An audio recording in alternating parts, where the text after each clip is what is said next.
isn't the old Icepack team. NC State, they just pump out relentless attack after relentless attack. This is a team that you don't want to sleep on. There's never any easy moments on the ice against NC State.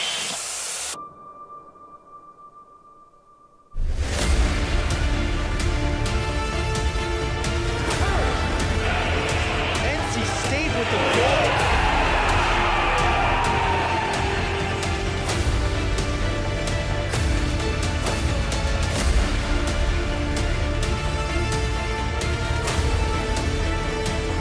With speed, Matt Miller Off of Hunt, he saves the game.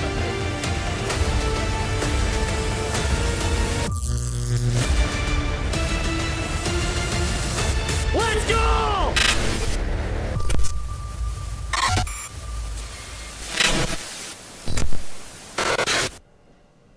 And welcome back to PackTV for another presentation of NC State Icepack Hockey, where tonight the Icepack will take on the Kentucky Wildcats. And last night, Joey, Kentucky came in here, played a pretty good first period. It was actually 2-2 after 20 minutes. Yeah, we had a really good hockey game in the first period. It was tied 2-2, a lot of fast-paced action back and forth, shots about even, and ended up ending the period 2-2, starting on into the second period where we had some really good action too. And in that first period, a crucial injury to one of NC State's big playmakers, Riley Johnson, went down on a punishing hit.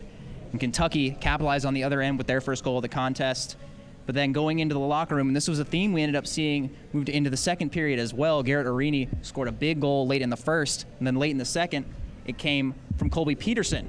And they would be up 4-2 after 2 periods and looking to step on the throat of the Wildcats. Yeah, late on into that second period is where we really started to see the scoring get off for NC State. Throughout that first kind of half of the period there, it was kind of dry, a lot of fast-paced action still, but the goalies were really good in net to save a lot of crucial pucks coming their way.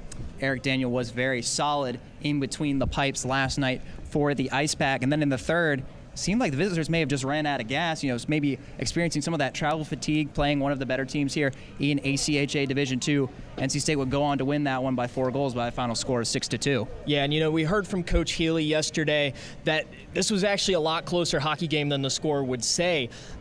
Kentucky played really well throughout the first 2 periods. Once they got to that third period, their play got a little sloppy. They went on the penalty kill a lot, especially when the last few minutes, NC State actually played 5-on-3 for the whole last 3 minutes of the game. And they couldn't capitalize on a 5-minute major power play caused by defenseman Joey Davidson, who ended up getting ejected from that game. And that really just took all the energy out of them. And ultimately, NC State came out with the win.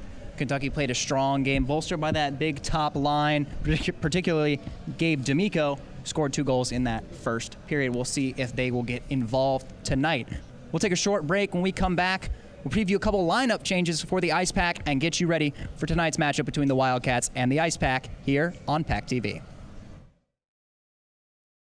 Locally owned and operated by an NC State graduate, the Red and White Shop is your source for all things NC State. Just off campus in the Ridgewood Shopping Center at 3526 Wade Avenue, the Red and White Shop has everything the NC State fan needs. Sporting goods and memorabilia, your favorite NC State team apparel, tailgating essentials, Icepack gear. A proud sponsor of the NC State hockey team, a percentage of all Icepack sales go back to the team. Stop by today or visit us online. The Red and White Shop.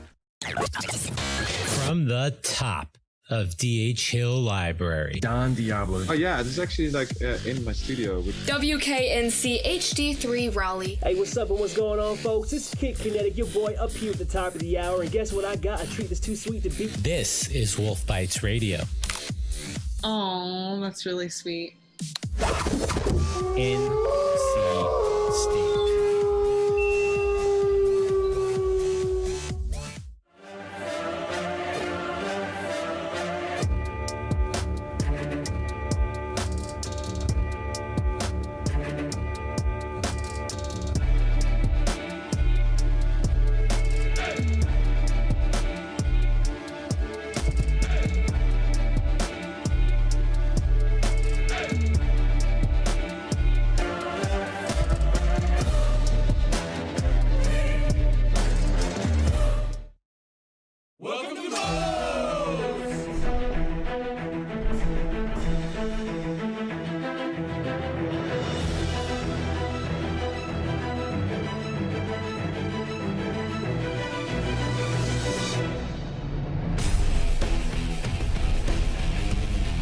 build it, you demolish it. The legendary Homewrecker Burrito. Come build yours today with 20+ fresh ingredients. First online order, 10% off. Promo code ONLINE.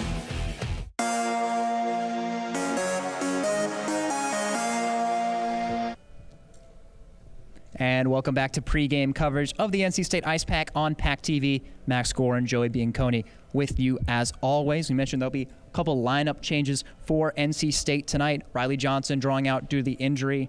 With him, Zach Robinson will be scratched tonight. Going in for them, the freshmen, Avery Schaefer and Nick Constantino. They'll be playing on the fourth line with Drew Breshingham, energetic player down there in the bottom six. Another change, Emery Oliver, the freshman, he'll be bumped up to the second line, so to speak, with Parker Zarek and the captain, Eric Todd, back in his second game, returning from injury. On the back end, things are looking the same as yesterday, and in net tonight it's going to be Griffin Hunt between the pipes. Yeah, Griffin Hunt, he's played 2 games so far this season. He has 1 loss on the season, but that came to a strong D1 Liberty team. Just not really much you can do there. Looking at him tonight, Eric Daniel did really well yesterday, so we're looking at Griffin Hunt to see if he can match Eric Daniel's performance yesterday. All right, and our keys for tonight's game, mine, Joey, is going to be converting on those special teams. Nobody scored a power play goal in last night's game. NC State will definitely be looking to change that tonight, and Kentucky still looking to keep NC State off the score sheet on the man advantage. Yeah, my key to the game is that all 4 lines just need to show up and play a good 3 periods of hockey. We saw that yesterday with the injury to Riley Johnson, how the next man's able to step up. We need to see more of that tonight as we get on in this matchup. Icepack and Wildcats finishing off this back-to-back series in just a few minutes here on PackTV. We'll be right back with Puck Drop.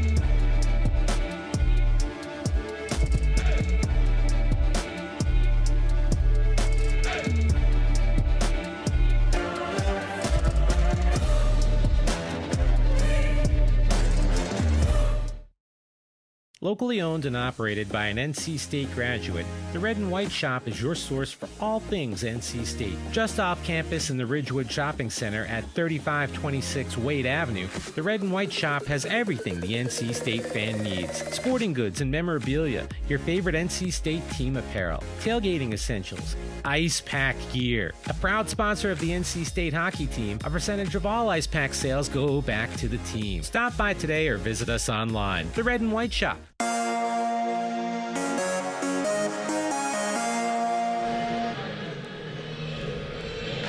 And welcome back to Icepack Hockey on PackTV. We're just a few minutes away from puck drop in the second of these 2 contests between the Icepack and the Kentucky Wildcats. Mentioned before last night, 6-2 victory for NC State, but a game, Tim Healy said, much closer than the scoreboard would suggest. Yeah, you know, Kentucky did look really good throughout those first 2 periods. The third period, they just let a few bad penalties get to them, and you know they had the travel fatigue coming in yesterday. So today, they're well rested. They're ready to make some big hits here in this first period and looking to make a statement against a strong Icepack team. This Icepack team undefeated against ACHA Division II competition thus far this year. Their only loss coming to the Division I Liberty team up in Lynchburg last month. We mentioned a couple of lineup changes for NC State. We'll go ahead and run down the line sheet for tonight's contest. On the first line is going to be the captain, Chris Solomon, with Matt Miller and Colby Peterson. In the second line, one of those mates been affected by the shuffle. Emery Oliver on the wing, Parker Zarek in the middle, and the other co-captain, Eric Todd, getting bumped back up into that second line action into his second game back from injury. The third line remains the same, a line Tim Healy shouted out in his post-game interview last night. Brings a lot of energy, good chemistry together. Garrett Arini, Alex Fong, and Charles Monteith. Then on the fourth line, Schaefer and Constantino slotting in with Drew Breshingham.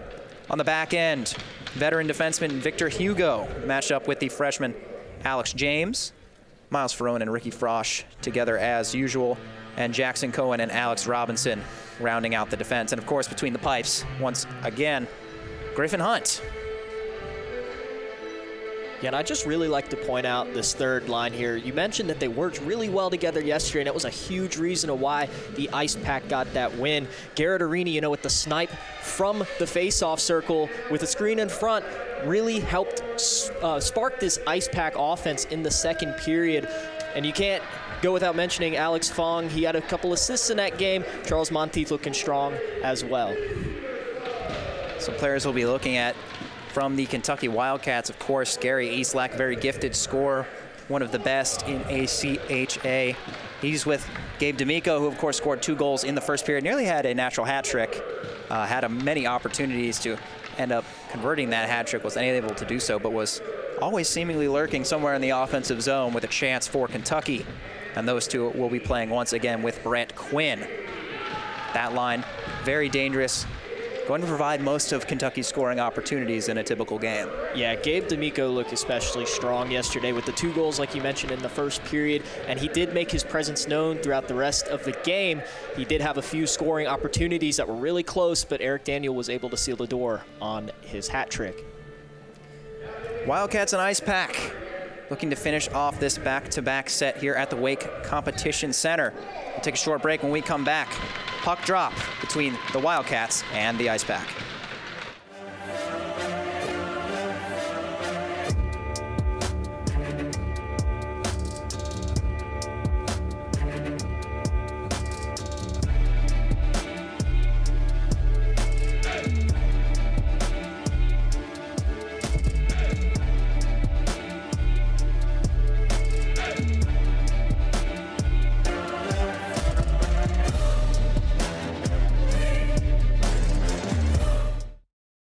Locally owned and operated by an NC State graduate, the Red and White Shop is your source for all things NC State. Just off campus in the Ridgewood Shopping Center at 3526 Wade Avenue, the Red and White Shop has everything the NC State fan needs. Sporting goods and memorabilia, your favorite NC State team apparel, tailgating essentials, Icepack gear. A proud sponsor of the NC State hockey team, a percentage of all Icepack sales go back to the team. Stop by today or visit us online. The Red and White Shop.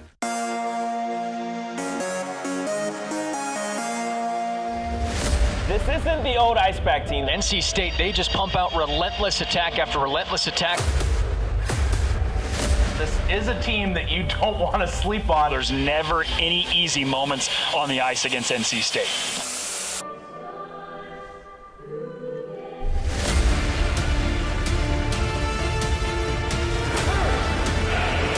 NC State with the goal.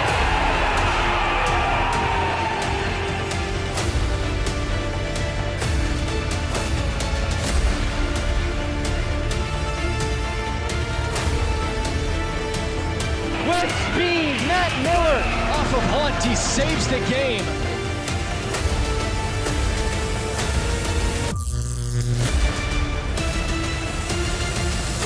Let's go!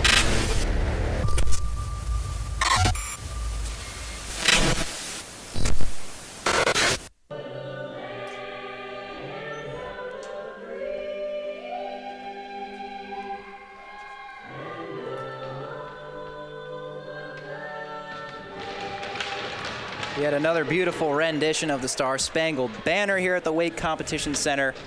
Perhaps one of my favorites. It's like she sings it the exact same way every time we hear it. It's crazy. It is admirable consistency from our recorded Star-Spangled Banner clip here at the WCC. Goaltending situation in tonight's game. Sam Tucker back in the net for the Wildcats, and Griffin Hunt between the pipes for NC State. So we'll see if Tucker is able to provide some more of that sturdy goaltending in the crease for Kentucky. Ignore the 6 goals yesterday. Sam Tucker looked pretty solid in net. He made some incredible saves that honestly could have put this game more out of reach than it already was. I expect him to be the same, if not better, tonight. So it looks like a little bit of a line shuffle for Kentucky. Gabe D'Amico swapped out for Kyle McElhaney on this first line with Quinn and Eastlack as we drop the opening face-off here. see if they can try to spread out some of that scoring. Bringing in now Quinn. Dishes to McElhaney, he shoots and scores! Well, that must have been what they were looking for when they made that change. McElhaney slots in on the first line and scores 13 seconds into the game. Could you ask for a better start for Kentucky? McElhaney just comes in here, receives a pass from a centering pass, puts it right 5-hole under Griffin Hunt. Not really a good start there for Griffin Hunt. That's one he should save. That brings the Icepack down 1-0 early on in this period. Certainly a tough start for NC State and Griffin Hunt. Kentucky just brought it in, passed it right across in the slot, and there with the wrister through the 5-hole was McElhaney, so Kentucky leads 1-0. Tim Burke now in the Kentucky zone, looking to get something started and add on. A quick start for the Wildcats. NC State wearing their white jerseys tonight. Kentucky in black. Wrister on net, they score! A soft wrister flipped on net by Peterson at the left point. May have found a tip along the way. And just 36 seconds in, it's a tied game 1-1. Well, we have one shot on each side and one goal on each side. Colby Peterson just kind of receives a loose puck here. It's not even shot that hard. Just Sam Tucker just loses it on the shot. I don't know if he was screened in front, what happened there, but it's a 1-1 hockey game now with one shot on one shot, just 45 seconds into this period. May have been Solomon getting a stick to it. We'll wait for the word from public address announcer H. Wade Minter. It's a 1-1 game either way. Puck is dumped all the way into the NC State end. Turned over at the point. Wrister swatted away by Ferrone. Flipping it ahead is the Icepack. It's Eric Todd. Gets it up to Zarek. He can't corral it. Going ahead, and perhaps a 2-on-0 here for Kentucky. It's Carlson. Carlson Deeks tries to find the 5-hole again. Knocked away by Griffin Hunt. Scoring chances abundant early here at the WCC.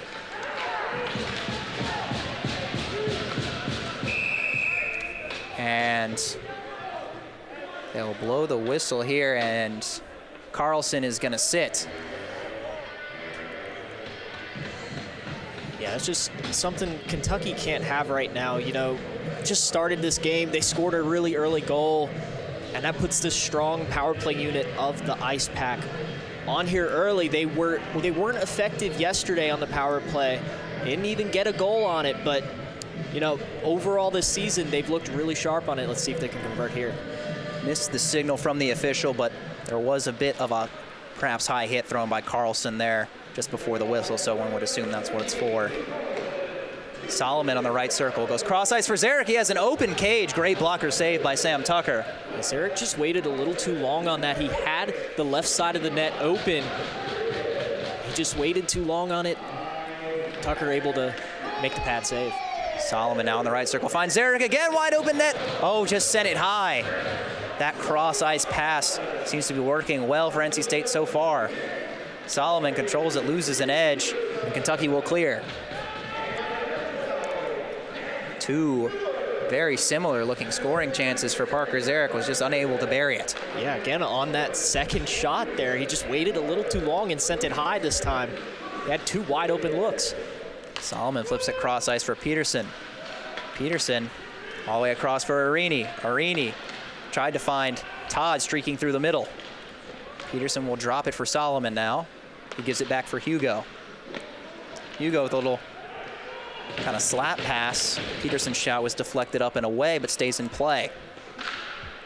Arini cross for Solomon. His wrister. Blocked on the way through and cleared by the Wildcats.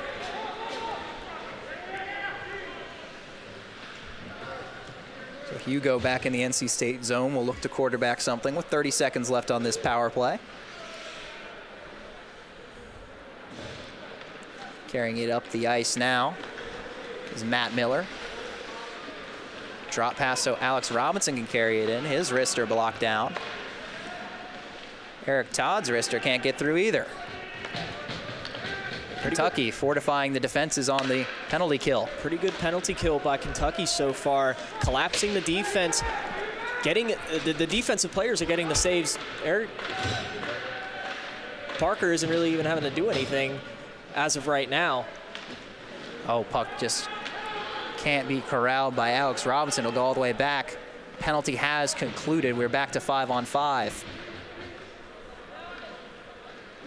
NC State unsuccessful on the power play. Pass through the middle. It's Monteith. He throws a reverse hit to maintain control of the puck. On the right side, flips a wrister onto the blocker of Tucker. NC State forechecking, trying to keep the puck in. They do behind the net. Oh, faking the Svetch lacrosse move was Monteith. Gets back to the point for James. Deflection on the way, doesn't get through. No look pass to Arini. He drops for James. His wrister blocked on the way through. And NC State will take a penalty. Looks like Alex James will go for a cross check. Just an unfortunate penalty to take, especially in the offensive zone. Yeah, you're right about that one. And Kentucky just killed off this NC State power play, and now they go on the power play themselves. They're looking to build some momentum. They're going to take an offensive zone face-off. Kentucky had opportunities on the man advantage yesterday, had a 5-minute major power play in the, I believe, the second or third period, and was unable to convert on that. They control it now. Carlson, outside the circle, fired a low shot, deflected up and out of play. Yeah, that 5-minute major power play, it was actually at the beginning of the third period yesterday. It was a pivotal turning point in this game. It really could have brought Kentucky back into this, because during a 5-minute major, you can score however many goals you want within that 5 minutes with a man advantage.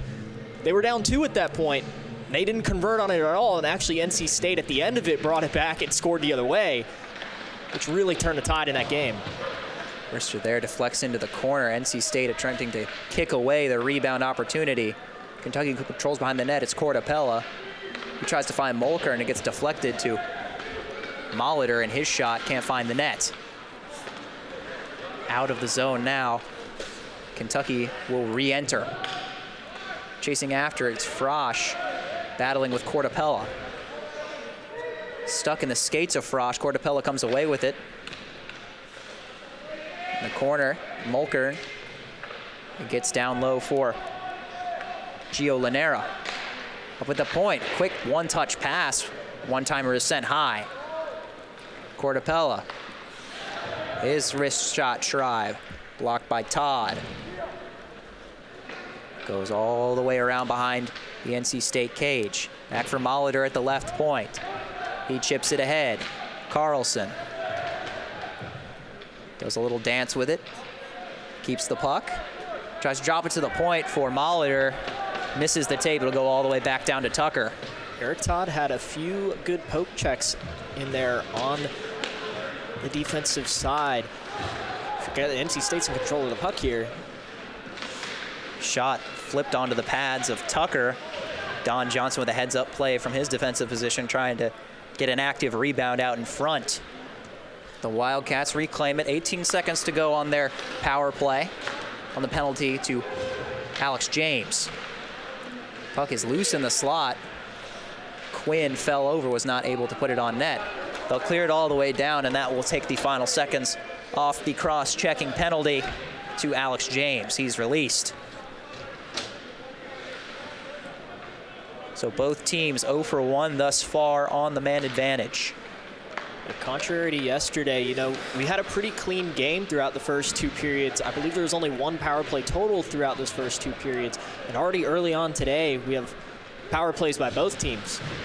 Both teams scored on their first shot of the game in this contest, getting us to this 1-1 tie here. Chris Solomon tried to pass it through the middle, was intercepted. Here comes Eastlack. Gary Eastlack with a dangle to the backhand, tries to make a move to the middle.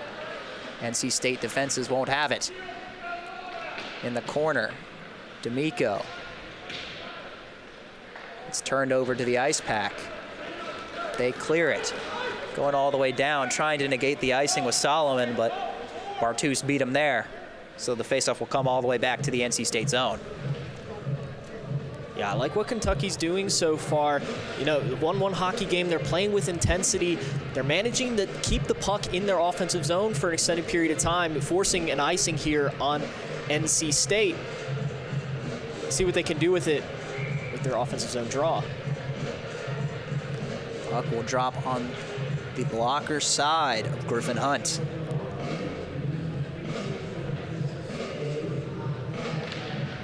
One back by the Wildcats. High wrister goes off the glass. Behind the net is Cortapella. He's pinned to the boards by Victor Hugo. They'll poke away at it. Eventually Kentucky wins it. Quick little snapshot there by Molitor. Saved by Hunt, and the ice pack clear. Solomon will dump it in from the red line so his team can go for a bit of a change. Oh, big outlet picked off. Alex Robinson with a spin. Fires it wide. Back behind the Kentucky net. Burke looks to start the breakout. His pass ends up back in the NC State zone. Solomon just barely squeaks it out. And now it's pushed up for Colby Peterson. He tries to go between the wickets and make an individual effort. Still hounding the puck. It is eventually flipped out to Alex Fong. Fong nearly hit into the linesman there. Thankfully, he was able to sidestep it. Kentucky clears it all the way down for an icing. Yeah, like going on what I said earlier, Kentucky being able to get consistent offensive pressure here. They've had a few line changes throughout even the last whistle. NC State really struggling to get those line changes in because they're stuck in their defensive zone this whole time. Finally, NC State will be on the offensive side with this faceoff. Faceoff, one back to Arini. Tries to send it around to Monteith. Picked up behind the net by Fong. Wrister by Monteith, save by Tucker. A good thought there by Fong. That was a really good pass. Just not able to put it in. Another slapper saved by Tucker there. NC State attempting to maintain the zone, and they will not. Kentucky able to escape their defensive zone. Ferrone will dump it in from the right side. Going back to retrieve is Mulkern. Mulkern's intercepted. Arini, pass for Fong just in the right of the slot. Couldn't get good wood on it. That was a really good opportunity there. Fong just whiffs on the swing. Chipped ahead for Arini, tries a toe drag. Checked by the Kentucky defender. They'll flip it ahead for D'Amico. D'Amico chasing after it, couldn't catch the outlet pass. So he fights for it in the corner with Miles Ferrone. D'Amico and Aiden Darnell in there for Kentucky, but NC State pushes on. Ferrone attempting to get it in deep from the red line, but was cut off. Puck flipped all the way in on Griffin Hunt. NC State will regroup and move it the other way. Going through the middle was Johnson. Don Johnson lost it, regained it, lost it again. So here's Carlson for the Wildcats. His wrister goes high. Johnson attempting to push it forward, can't escape the zone. Cohen going the other way now. Off an ice pack skate into the neutral zone. Carlson moves it forward, and that'll be offsides. Gary Eastlack was drifting sort of sideways and backwards at the same time, just went over the blue line before he got the puck.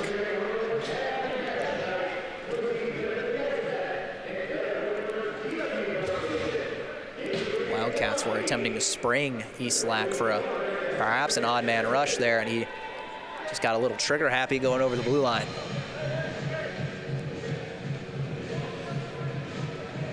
So the draw will come back outside of the Kentucky zone. Right in front of the Wildcat bench. Faceoff's won by Matt Miller. And cleared all the way in. Peterson in the corner. Tries to flip it out in front for a teammate. Miller will go retrieve it. Matt Miller is low slapper, tipped up in the air. It's still loose. Eventually diving on it was Tucker, and they're mixing it up out in front of the net. I believe it's Colby Peterson in there scrapping away. Helmets have come off. If Peterson wasn't happy, that Kentucky defender looked like he fell on him and drove his elbow almost into his face as he flips the bird to the bench. He is not happy as he's going to go to the box for that one. ACHA very strict when it comes to excessive physicality. I'm sure that extra gesture will not help Colby Peterson either. And I'm sure it will help the Kentucky bench right there. They're not going to like that coming from Colby Peterson. They're going to be fired up, want to get a little bit of revenge for that one. But to Colby Peterson's case, you know, he had an elbow driven into his face as he fell down. I'm sure he's not happy about that one, but you got to just let it go. Ignore the bench. They're going to be chirping at you, but you just can't do that to your team. They really need you, Colby Peterson. You scored 2 goals yesterday. So the officials are attempting to sort everything out. A couple captains gathered there in front of the penalty boxes awaiting the final verdict. Bartus has gone to the box as well for Kentucky. Door is opening on the NC State side, so they may have been assessed an additional penalty. We'll wait to see. I don't want to jump the gun and assume anything, but we shall see in a moment. Solomon pleading his team's case to the officials. Yeah, coming out of that little huddle. Number 5, Tim Burke. Looked pretty pleasant coming out of that one. Colby Peterson, not too much. So things are getting all squared away. Only penalty on the board so far has been assessed to Colby Peterson. It's a 2-minute minor. Bartus is sitting as well. So NC State does have an additional penalty. Don Johnson will go serve it for the Icepack. So looks like Kentucky will be on the power play.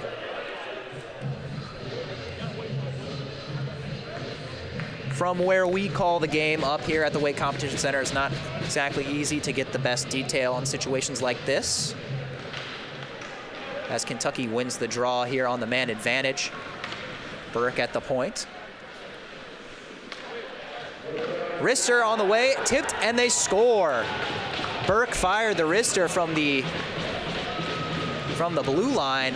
May have met a friendly stick along the way. Definitely hit something. We'll take a look at the replay here. So the Wildcats take a 2-1 lead for the second straight night. Yeah, and you know, Tim Burke was the one pleading his case to the refs, and he comes out first shot and scores. Now, NC State currently is down 2-1 for just a really unnecessary penalty against them. Colby Peterson, you know, you really cost your team there. You can't do that, especially against a strong opponent like Kentucky, taking a 2-1 lead with just about 9 minutes left in this period. As I was attempting to explain before the power play got started and they scored so quickly, my best estimation would be that it was just 5-minute majors assessed to Peterson and Bartus, and then an additional roughing or unsportsmanlike conduct penalty, which now has expired due to the goal by the Wildcats. Believe it will be credited to Tim Burke, but we may try to open our ears here and see if the officials believe the same.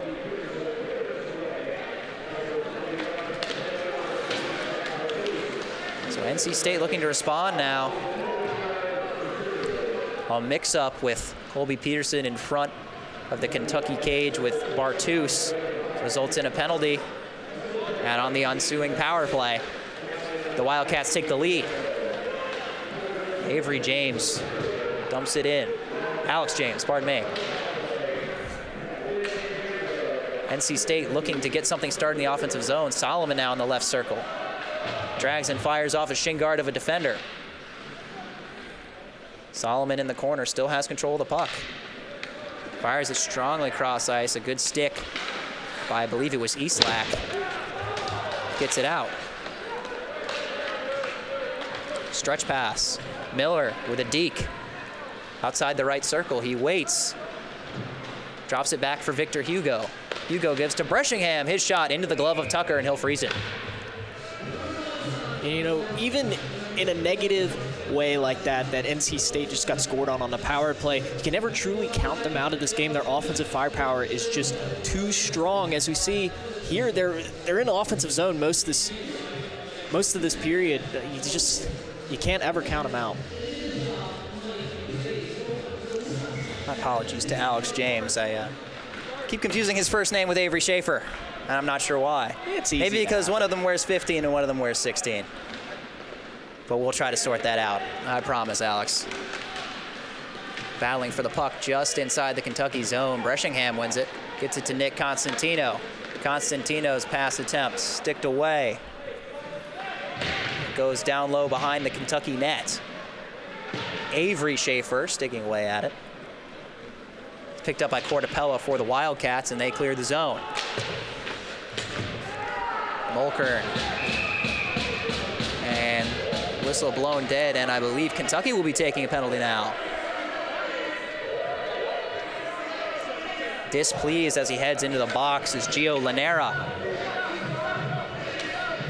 He'll sit, I believe, for roughing was the signal from the official. Indeed, it is roughing. And now NC State on another power play. Just looking to match moves with Kentucky continually. Kentucky scores on their first shot, NC State scores on their first shot. Both these teams are playing a pretty even game right now. The only thing that the Icepack have going for them, just like they did yesterday early on in this game, is the shots. They're out shooting Kentucky 8-4 right now, but Kentucky is leading. This is actually exactly opposite of what happened at the end of the game, where NC State was leading by a significant margin, being undershot.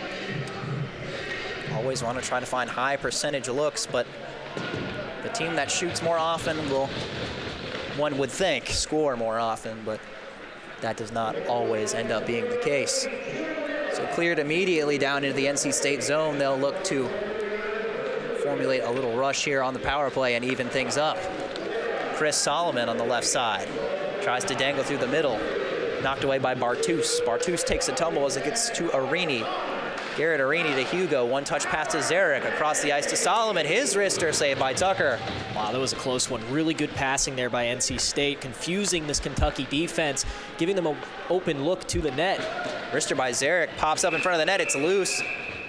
Referee perhaps with a premature whistle, but it did look like Tucker was about to cover that one up anyways. Yeah, maybe just a little premature, but I think Tucker would have covered that one up regardless. You know, when the officials lose sight of the puck, you need to blow the whistle.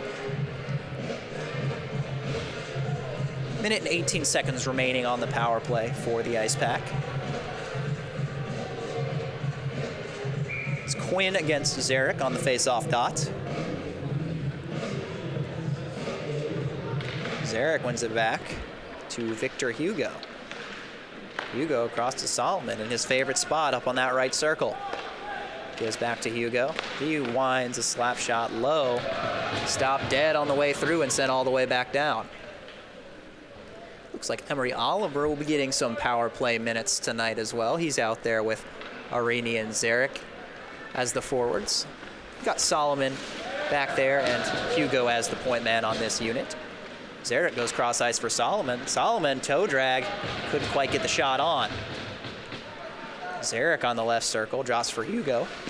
Hugo's wrister tipped on the way through, but saved by Tucker. Arini in the right corner. Drops for Solomon, who gives to Hugo. Hugo back to Solomon, right circle. Wrister rang it off the post. It's still loose, they're battling for it. Gets into the corner.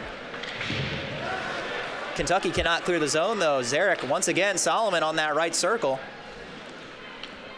Those two love to go cross ice with each other. Good chemistry between those two as Solomon tries to find Zarek there once more. Arini, Solomon, low wrist shot, stick save by Tucker. Arini tries to pass it across as the penalty expires. Coming out of the box is Lanera for the Wildcats. His backhander patted away by Griffin Hunt. And you know, that was a really good kill there by Kentucky, facing a tremendous amount of shots. Tucker able to save a few of them. We had one ring off the post. Big hit late on Constantino there. So back at 5-on-5 after a couple penalties each way. Kentucky leading this one 2-1.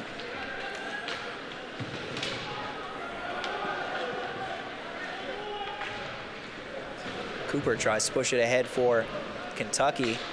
NC State sealing off that left side. Throwing out in front for Breshingham. His turnaround one-timer goes wide right.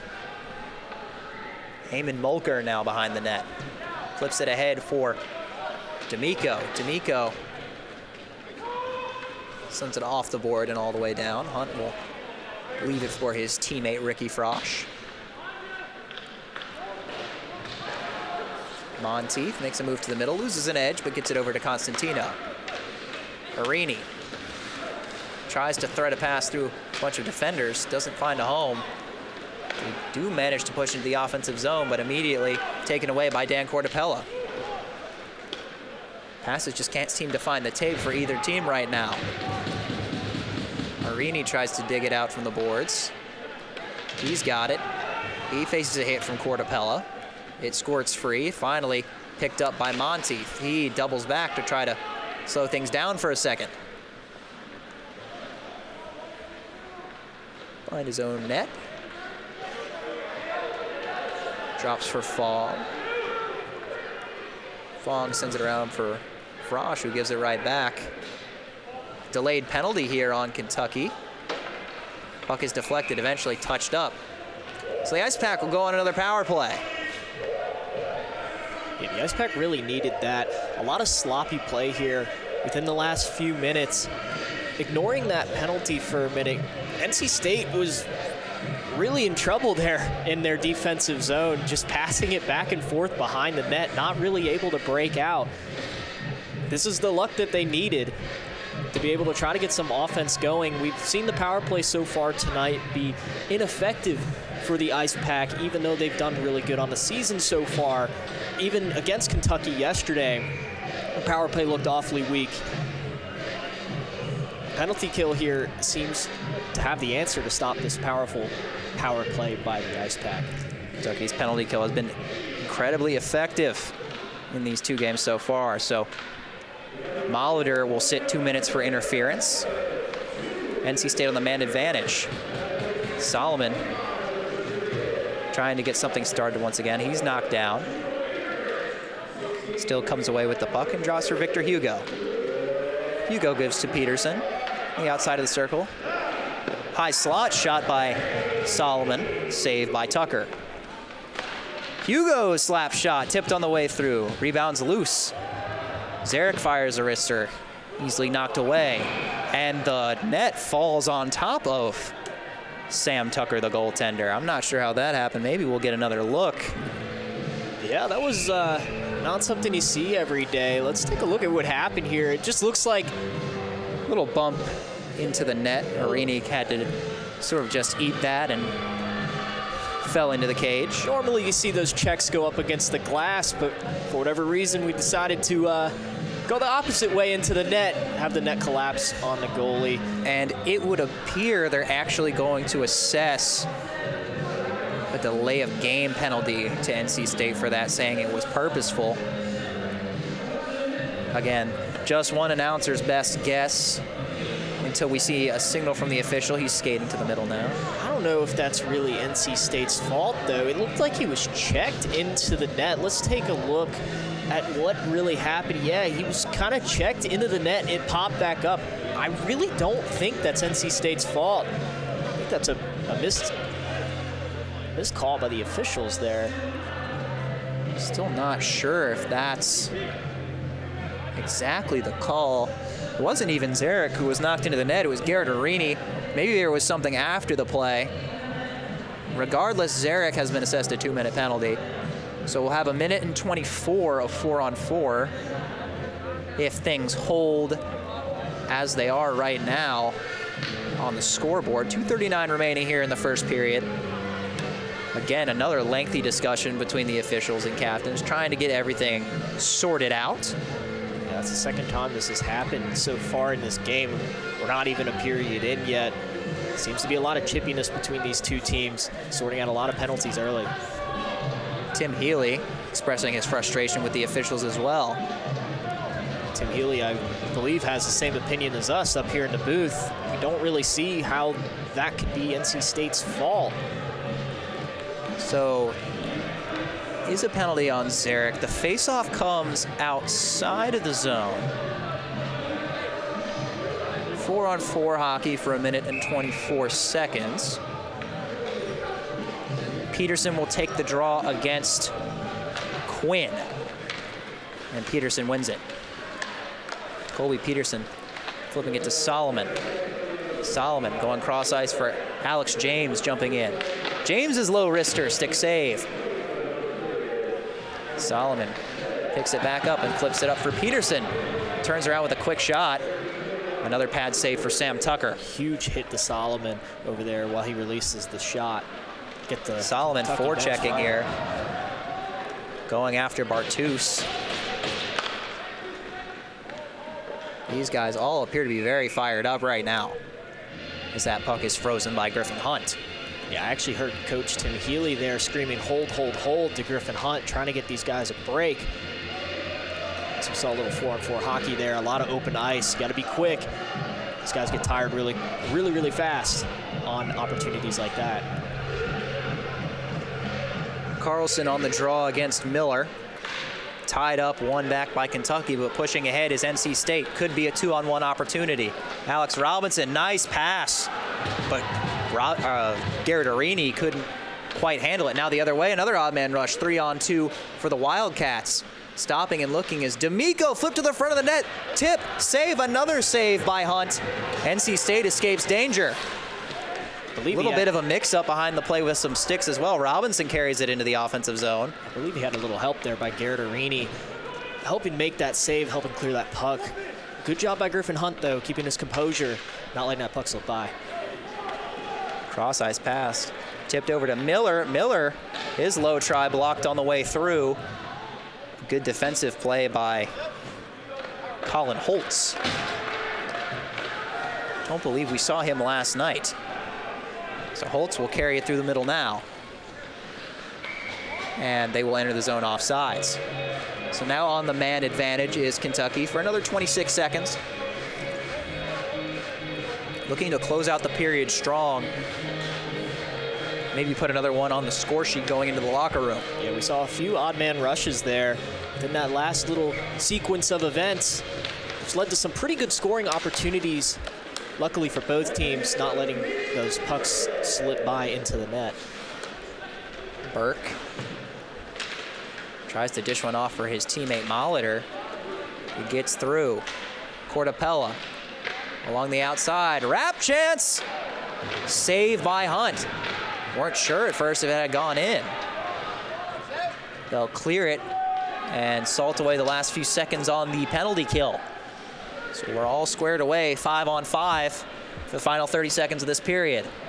Loose puck out in front, Zarek picks it up. Chopped away at it in front of the net, but couldn't bury it.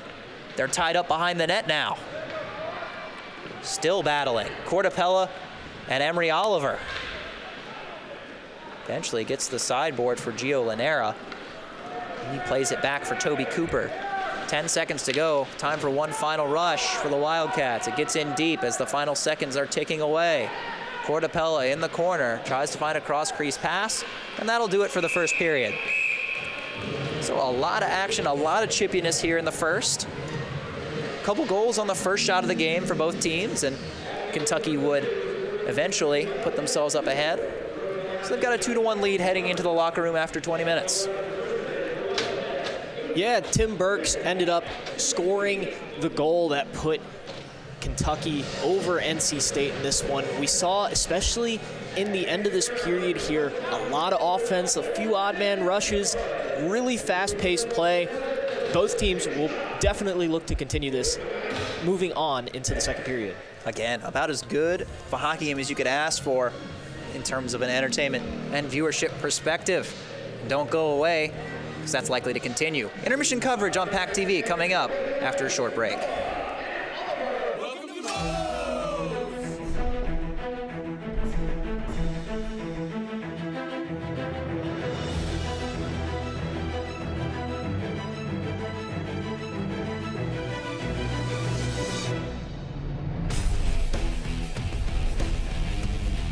build it, you demolish it. The legendary Homewrecker Burrito. Come build yours today with 20+ fresh ingredients. First online order, 10% off. Promo code ONLINE. From the top of DH Hill Library. Don Diablo. Oh yeah, this is actually like in my studio. WKNC HD3 Raleigh. Hey, what's up and what's going on, folks? This is Kid Kinetic, your boy up here at the top of the hour. And guess what I got? A treat that's too sweet to beat. This is Wolf Bites Radio. Oh, that's really sweet. NC State.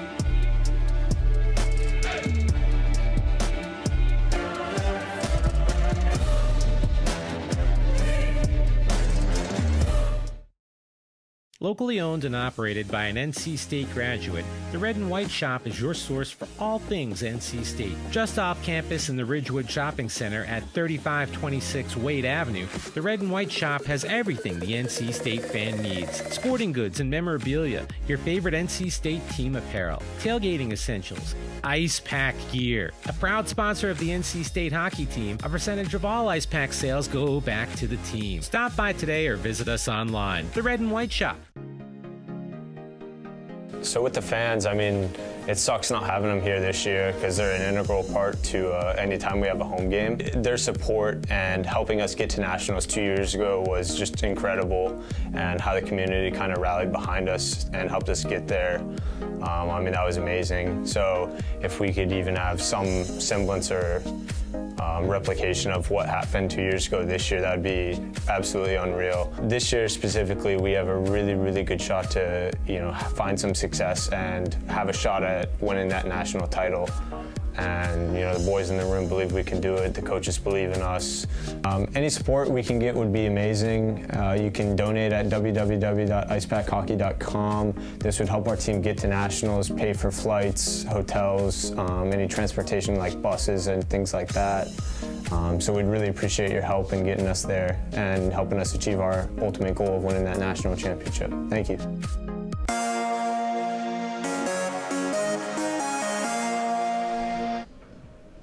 Welcome back to intermission coverage. The NC State Icepack on PackTV. Max Gorin, Joey Bianconi with you as always. NC State trailing 2-1 after 20 minutes here at the Wake Competition Center. Yeah, I saw a lot of similarities to yesterday's first period and a lot of differences too. Obviously, the big difference here, NC State is not leading in this one. They're down 2-1 right now. But a similarity that I saw, a lot of fast-paced action, especially there ending the period. Now, we did see a little bit of sloppy play throughout midway in that period. The bad penalty on Colby Peterson ended up actually letting Kentucky get the lead in this game.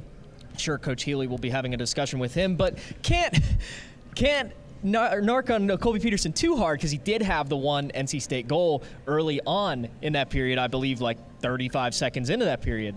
Yeah, that goal coming on NC State's first shot of the contest. Of course, NC State, the second team in this game to score on their first shot, as Kentucky's Kyle McElhaney scored about 10 or 13 seconds into this one.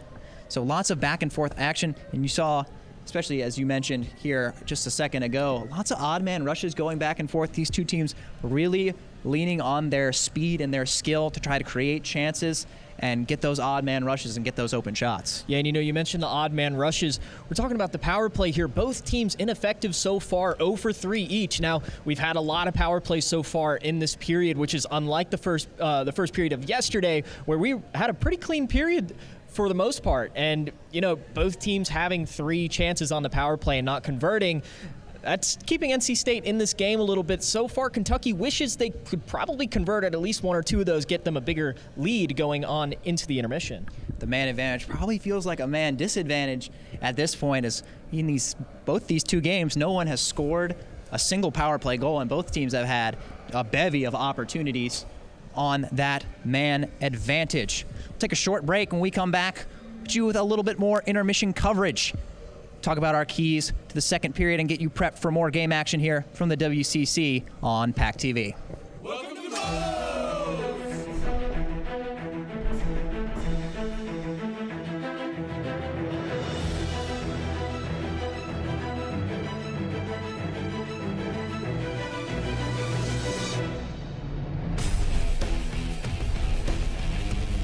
We build it, you demolish it. The legendary Homewrecker Burrito. Come build yours today with 20+ fresh ingredients.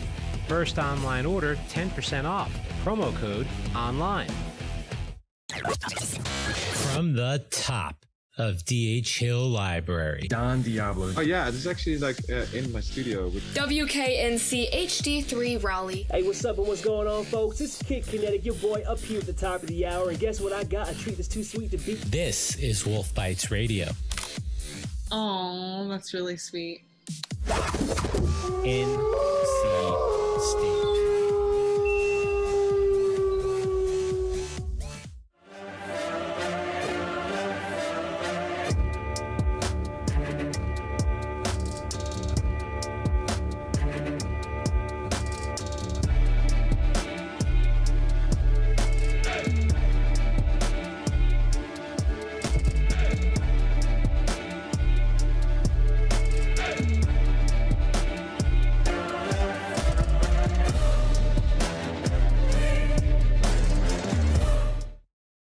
Locally owned and operated by an NC State graduate, the Red and White Shop is your source for all things NC State. Just off campus in the Ridgewood Shopping Center at 3526 Wade Avenue, the Red and White Shop has everything the NC State fan needs. Sporting goods and memorabilia, your favorite NC State team apparel, tailgating essentials, Icepack gear. A proud sponsor of the NC State hockey team, a percentage of all Icepack sales go back to the team. Stop by today or visit us online. The Red and White Shop.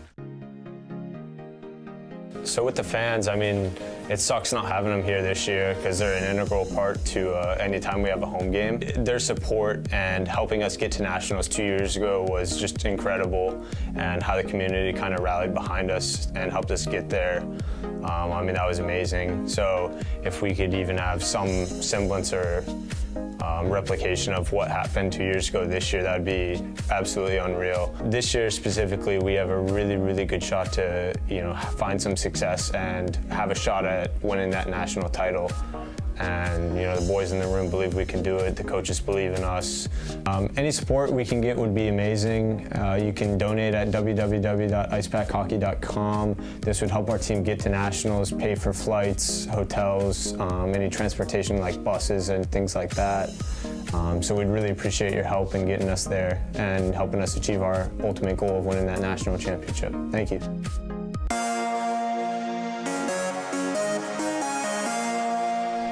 Welcome back to intermission coverage of the NC State Ice Pack here on PackTV. Max Gordon and Joey Bianconi with you as always. As here at the Wake Competition Center, NC State is trailing 2-1 after the first period, something that you don't get to say very often here at the WCC. No, definitely not. This is actually the first time, I believe, this season that I'm saying this, that NC State is trailing, other than, of course, the Liberty D1 game. This is a strong Kentucky D2 program that NC State, I don't know if they're underestimating their competition right now. They seem to have their number yesterday. However, coming into this game, I guess Kentucky got a little more sleep than they did. I really don't know. NC State's put on some quality shots, though. I do like the shots that are being taken. On one of their power plays, they did have a puck that ringed off the post, unfortunately for them. So they have been getting the quality shots, just not any of the shots falling. Exactly, as you mentioned, there have been a number of quality chances for NC State in that first period. Chris Solomon hit the post. He hit Parker Zarek with those two cross ice passes. Neither ended up in the net, but they were some certainly very dangerous scoring chances. Both had nearly a wide open net. One, an excellent save by Sam Tucker, who is once again having an excellent game in between the pipes for Kentucky, and another one that he just barely missed high and wide. But they are certainly still able to generate those chances, especially on the power play. Now, the key for them, to me, moving on, if NC State wants to, continue to, or if they want to repeat what happened yesterday, if they would like to defend their home ice, they really got to convert on their special teams. They need to score one on the power play, need to stay out of the box and not give Kentucky that opportunity, even though they have not been able to cash in so far. You really just need to get an advantage one way or another. just find your opportunity and capitalize on it. Yeah, I agree with that. And for Kentucky, just keep doing what you're doing. You seem to be playing the game you want to play, taking advantage of these NC State mistakes that they seem to be boneheadedly making at some points. So if you're Kentucky, just keep doing what you're doing. You're scoring, you have a lead, hold that lead. I know they got wore out in the third period yesterday. Just don't wear yourselves out. First line's looking really good, just like yesterday. Just keep doing what you're doing. And some excellent line changes as well by Tim Pegram, Kentucky's head coach. Resulted in a goal just 13 seconds into this game. So we'll see if these mixed up lines will have any more of an effect as this game continues on. We'll take a short break. When we come back, we'll hit you with some first period highlights, and then we'll get you prepped for the second period here on PackTV.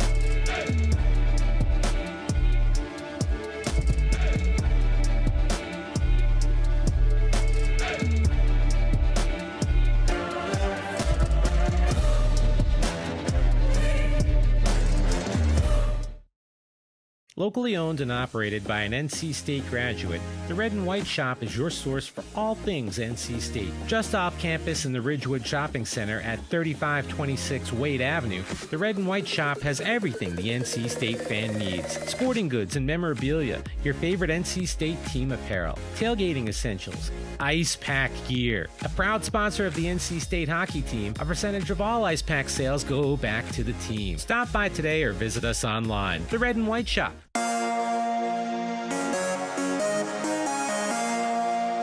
Locally owned and operated by an NC State graduate, the Red and White Shop is your source for all things NC State. Just off campus in the Ridgewood Shopping Center at 3526 Wade Avenue, the Red and White Shop has everything the NC State fan needs. Sporting goods and memorabilia, your favorite NC State team apparel, tailgating essentials, Icepack gear. A proud sponsor of the NC State hockey team, a percentage of all Icepack sales go back to the team. Stop by today or visit us online. The Red and White Shop.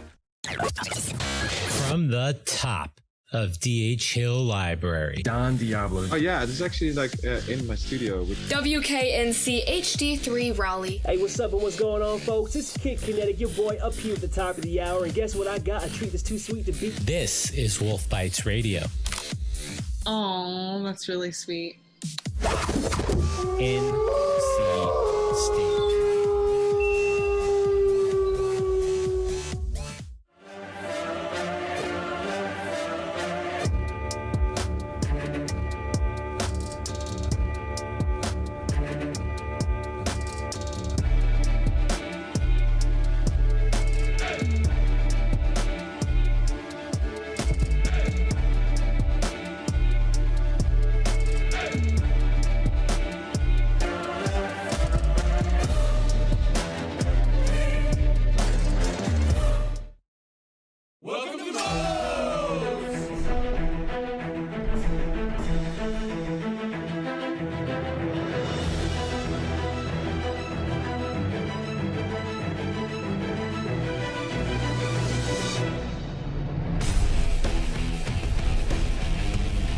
Build it, you demolish it. The legendary Homewrecker Burrito. Come build yours today with 20 plus fresh ingredients. First online order, 10% off. Promo code ONLINE.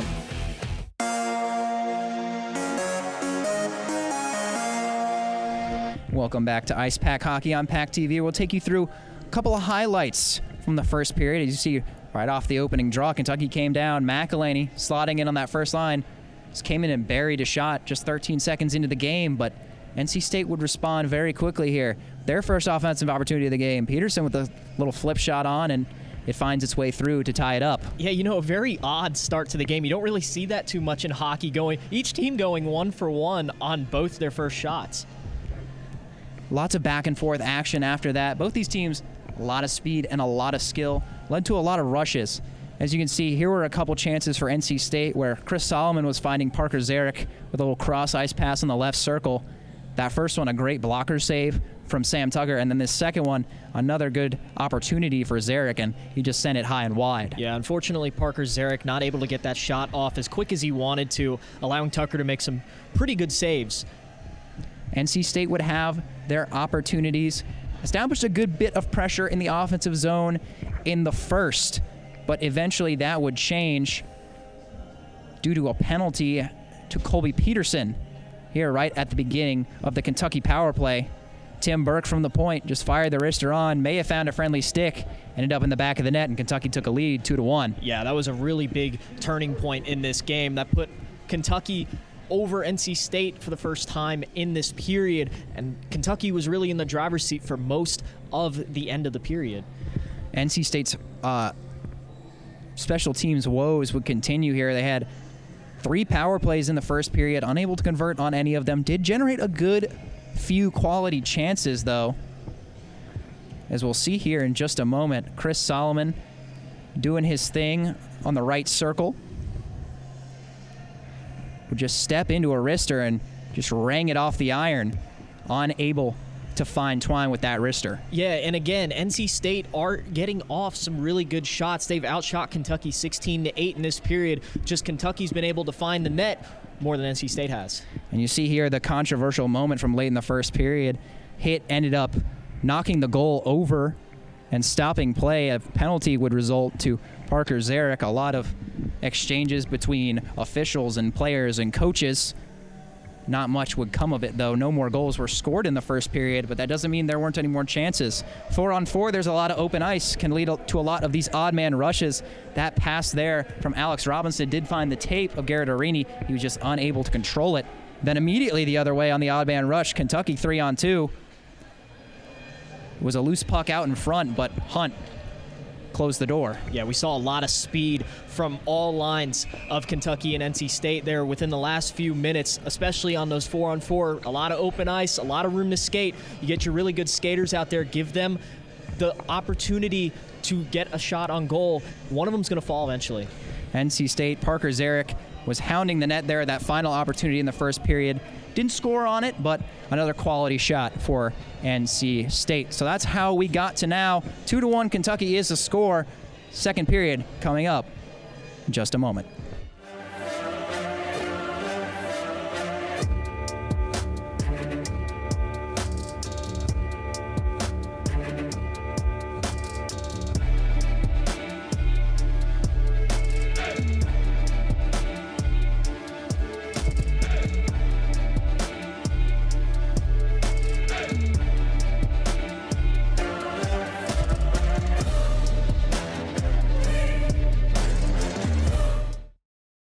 Local.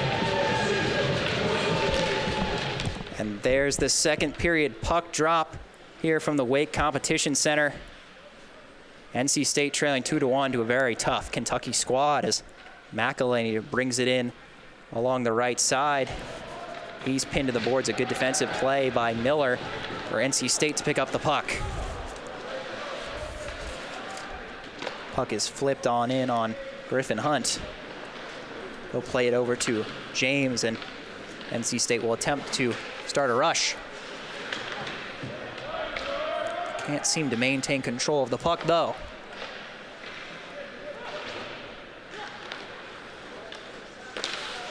Still trying to find those crisp passes are the Icepack. Here's Solomon on the left side. That one's deflected. He was looking for Peterson on the right side. Solomon now behind the net. Circling through the zone. Backhand drop for James. It's knocked all the way back to the left point for Matt Miller. Awkward position, was able to keep it in. Solomon chips it ahead. Solomon around the defender, stops, goes for the wraparound. Goaltender didn't seem to be expecting it, but Kentucky able to stay out of danger. Yeah, really good play there by Matt Miller. Able to keep the puck in the offensive zone, and Chris Solomon just barely missing on that wraparound shot. Tucker plays it behind his own cage. Todd ends up with it for the Icepack. Sends it to the slot. It's knocked back to the point for Ferrone. Ferrone wrists it ahead. Kentucky able to clear the zone. NC State will re-enter immediately. Flipped on in for Oliver. He's nudged off of it. Carlson sends it ahead for the Wildcats. It's going to go all the way down the ice for icing. NC State's had really good pressure so far, just under 2 minutes into this period. So you already see, have a shot on goal by Chris Solomon that almost converted. Kentucky looking a little lost out there right now after a strong first period. Let's see if their defense can make a good stop here. Perhaps trying to find their legs here in the second. Face-off won by NC State, shot immediately blocked. We'll go back to the point. Ferrone, his wrister sticked away. Zarek for Oliver. Oliver back for Ferrone. Ferrone tries to sweep it ahead. Kentucky converges on it. NC State reclaims the puck. Ferrone for Frosch. Frosch's wrister tipped along the way, but wide. Ferrone holding that right point well, not allowing Kentucky to escape that way. Eventually it does get out. Kentucky will get a change.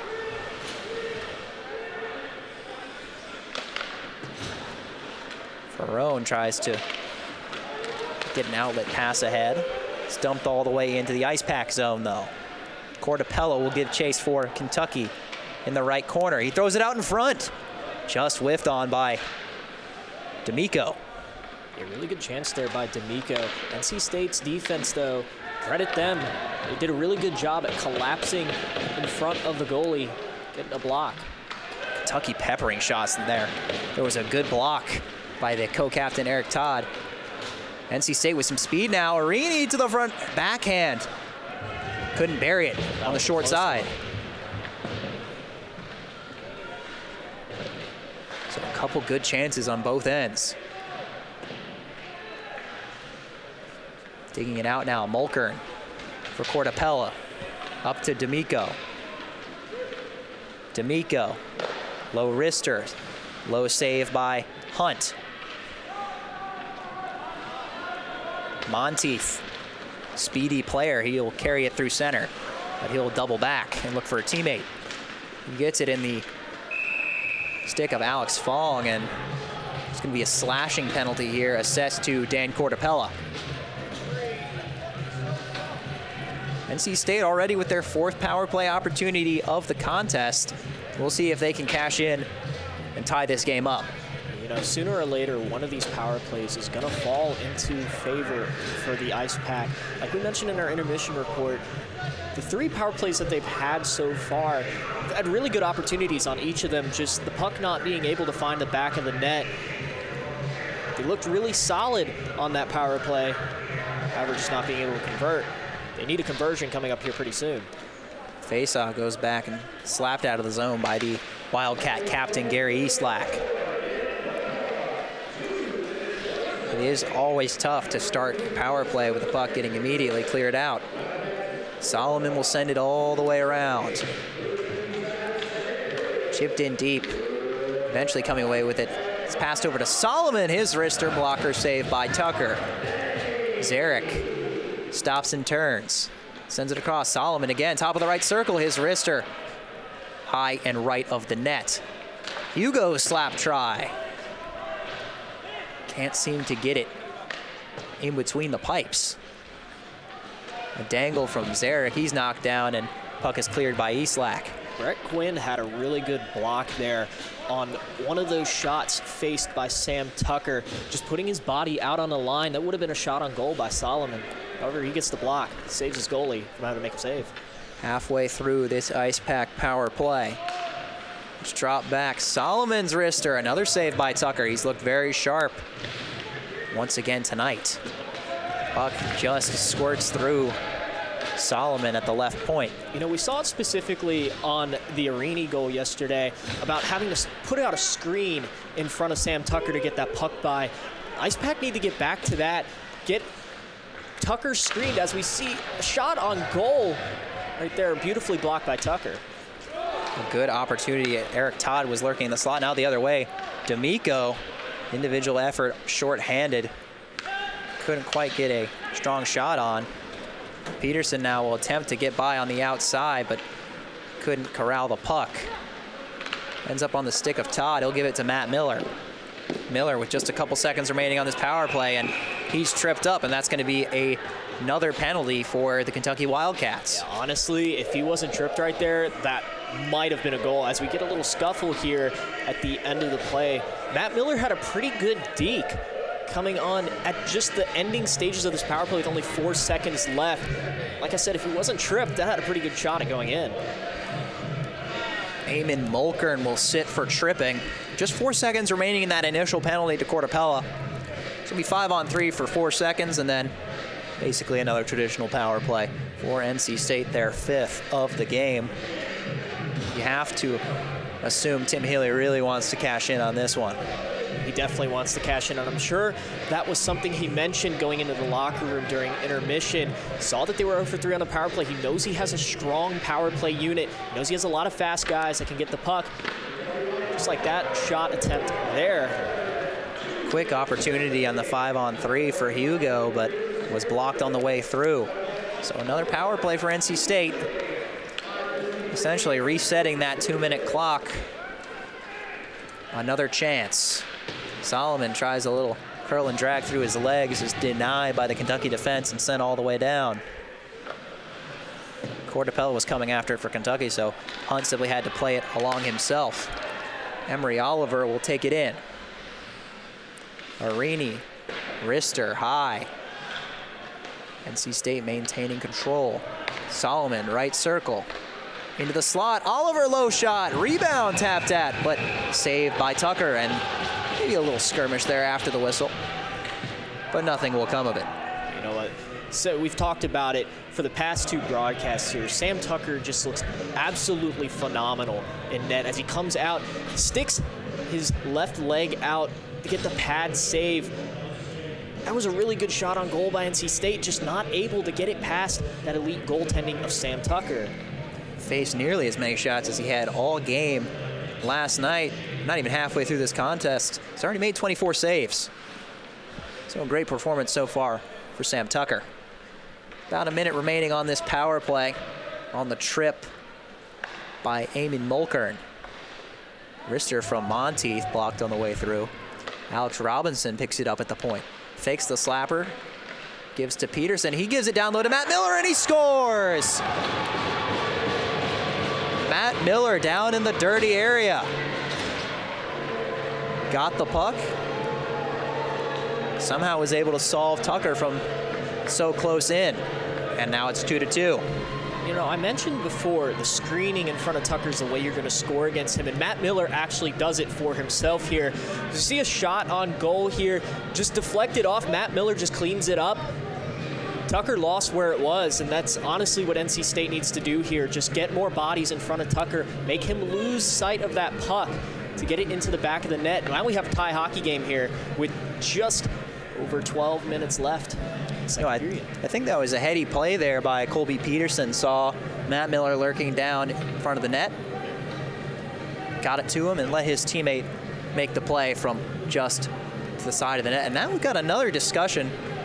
All the Kentucky players are gathered together talking with the official at center ice. The subject of the discussion, once again, I really couldn't tell you, but we have a lot of finger pointing going on in this game. You know, this is the 3rd time that we've had a huddle like this. So you can see they're gathered in front of the NC State bench. And now there's a 2-minute penalty for Alex James. And I believe they just ejected him from the game. Yes, the official, Leonard Emphatic, sending off Alex James. He must have said something that the officials didn't like. We can't hear it up here in the booth because we're behind what seems to be bulletproof glass. You can't really hear anything behind it. But apparently he said something to the official that upset him and forced an ejection. So it's a very strange turn of events. NC State scored on the power play. The Kentucky players were swarming, talking with the official. They gathered with Alex James in front of the Icepack bench. They were talking with Tim Healy. And then emphatically, the official came in with the signal that James was ejected. So Kentucky will go on the power play. We'll sort out the details. Maybe our social media specialist, Zach Salloway, who is down there in the corner, can provide some insight on what happened. Regardless, it is 5-on-4 for 2 minutes, now in favor of Kentucky. So NC State does cash in on the power play for the first time in this series, but at the cost of taking a penalty of their own and losing their defenseman, Alex James. And you know, that's the second time that we've seen this in this game, that NC State players just aren't able to control their emotions and generating some Kentucky power plays over it. You got to put your personal feelings behind you. Just take one for the team. I know it's frustrating. It's a frustrating game. There's a lot of big hits that are laid out. You just got to play for your team. So Kentucky finally able to get the puck into the offensive zone on the man advantage. Tim Burke unable to seal off the left point. He goes cross ice, a whiff from Bartus. Puck is turned over in the neutral zone to Parker Zarek, but Breshingham entered the zone offside.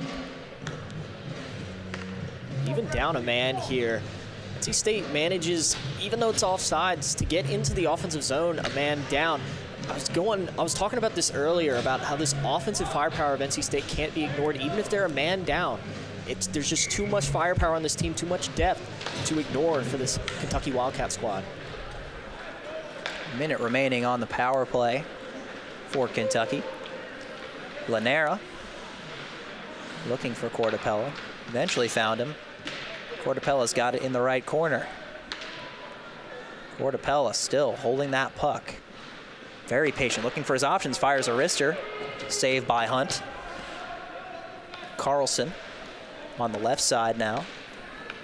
Sauces it for Molitor. Molitor's wrister goes high. On the rebound, picked up again by Kentucky. Looked like maybe they were trying to bank it in there from below the goal line. It's dished off to Carlson. Hard cross ice pass, goes all the way into the corner. Behind the net, Lanera, Carlson, circling. Still waiting, back to Lanera. That may be D'Amico. Molitor's wrister tipped along the way. Pushed ahead, fresh out of the box. Solomon subbed on. His wrist shot off the glove of Tucker. What a chance by Solomon there, fresh off the bench, fresh legs, had a burst of speed, just not able to get it over the shoulder of Sam Tucker. And here comes Headley with a wrister knocked down by Hunt with the glove. Kentucky dumps it in, they'll need to tag up, as all four of their other men are still in the zone. Poked at on the defensive end. Here comes Kentucky with a 2-on-1 opportunity. Headley fires the shot from the left side, swallowed up by Hunt. Kentucky may not have scored on that power play. However, I did like the presence in the offensive zone. They were forcing NC State's defense to collapse in on themselves, taking away lanes that Griffin Hunt could see, possibly letting a shot go through. Fortunately for Griffin Hunt, able to still save the puck from going in to make this a 3-2 hockey game. Clayton Headley hoping that Hunt would bite on the passer there, but was squared up for the wrist shot. Was able to swallow it up. So the draw is to Hunt's left, his glove side. It's won by NC State. Ooh, good stick out of the air by Quinn, I believe. NC State looking to gain access to the Kentucky zone, and it is granted. Solomon fires it on net from a tough angle. Battling for the corner between three or four Kentucky defenders. NC State wins it. Hugo gives to Solomon.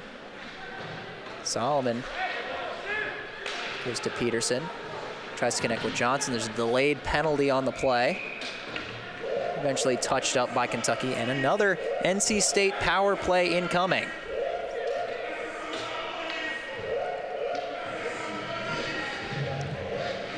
Tim Burke will sit.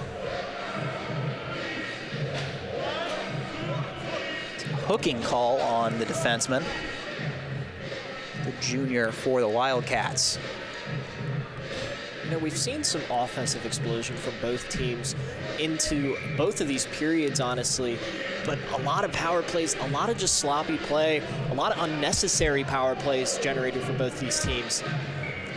Both coaches could possibly be giving a conversation about discipline in the locker room, as this is the 10th penalty of the game between both teams.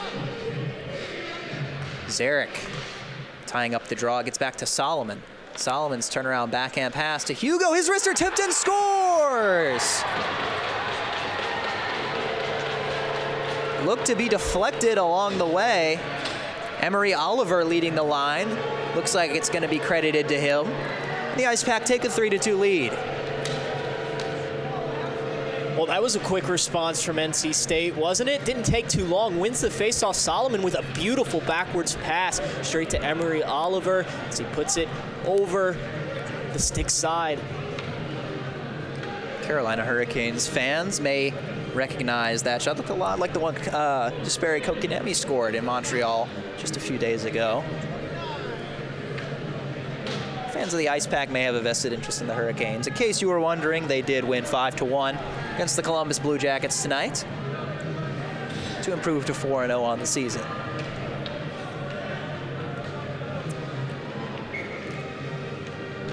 Matt Miller wins the draw after the goal for the Icepack. Gets back to Burke. Mulkern trying to send it ahead to Molitor. Cortapella tries a slabber from the outside of the circle, whiffs on it. Here comes Peterson on the left side for NC State. He's cut off. They battle for it. Solomon comes away with it, steps into the slot, fires a wrister, saved by Tucker. He'll cover. Solomon coming fresh off an assist here and looking to get a goal of his own, as he has 8 of them himself so far this season, netting another assist tonight. That puts him at 17 points for the season, leading this Icepack squad. Chris Solomon, certainly a gifted goal scorer, offensive player, great passer, often looking for those long circle-to-circle, tape-to-tape passes. Usually likes to find Parker Zarek there on the power play. Offensive zone draw for the Icepack. It's Quinn against Matt Miller. Miller ties it up so Solomon can pick it up. Solomon going behind the net. On his backhand, turns around, fires a low shot. Sticked away by Tucker. Shot blocked on the way through and flipped out by Kentucky. There's a delayed penalty on the play. Once again on the Wildcats. The Kentucky bench was not happy about that one. They're sitting right behind them in the booth, and they all just flipped out. I saw them all just stand up and start jumping. It's a high sticking penalty on the captain, Gary Eastlack. Displeased with the officiating are the Wildcats. I might be displeased too if I were called for 7 or 8 penalties just about halfway through the game. Yeah, you know, a lot of penalties being called tonight. Can you say it's a sloppy game, or are the refs just calling everything they see? You know, you got to let the boys play sometimes. I know obvious penalties should be called, but, you know, there's going to be chippiness. This is the sport of hockey, of course. There's going to be chippiness. There's going to be big hits. You just got to let them play every once in a while. Another man advantage for NC State. Digging away at it in the corner. Zarek had it momentarily before it's cleared out by Cortapella. Just to point out, NC State scored on their last 2 power plays, and they already have another one here with just over 8 minutes left in the period. They're certainly looking to make it 3 in a row. Solomon will bring it across center. Leveled was Arini. Puck gets out of the zone. Knocked down with a high stick. And they're continuing to mix it up. and a 10-minute misconduct has been called on Garrett Arini. A quick whistle there. He must have said something. You know, sitting up here from the booth, I didn't hear what was said. However, I do have eyes. I can see.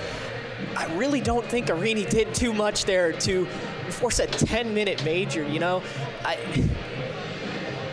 don't know what's going on down there, if there's words being exchanged between Kentucky or the Icepack or just the Icepack or the officials in general, but they are calling everything they see tonight.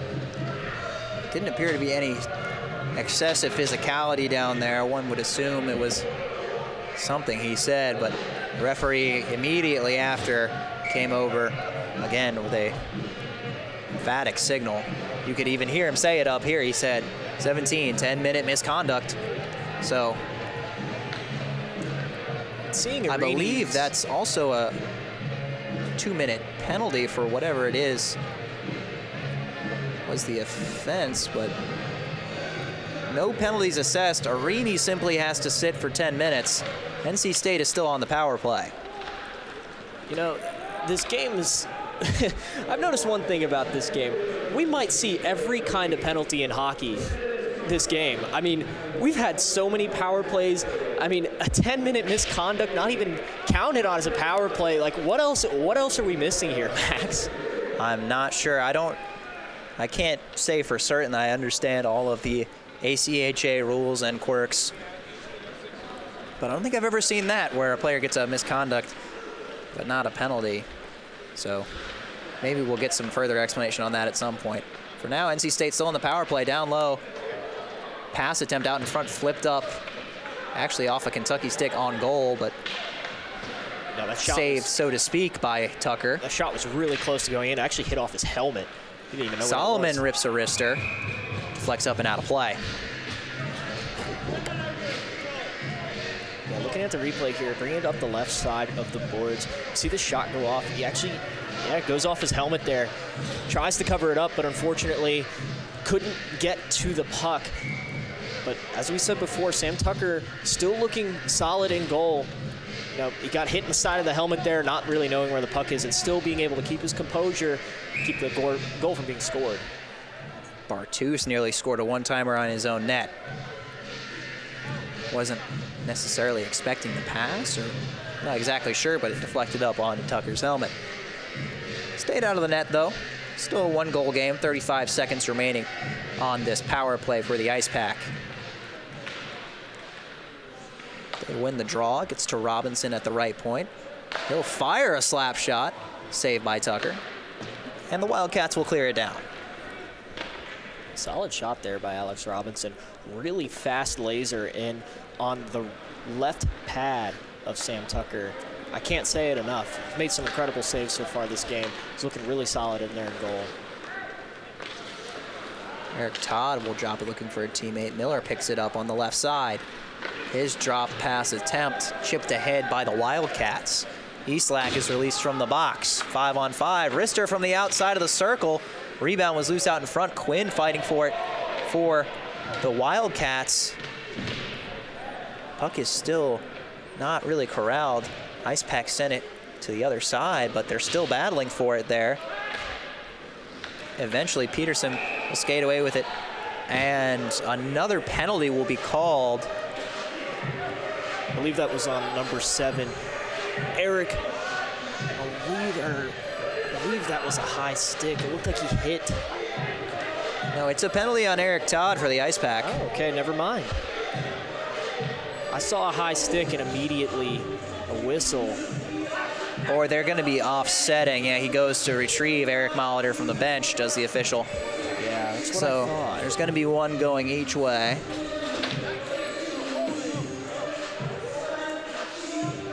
Offsetting penalties here.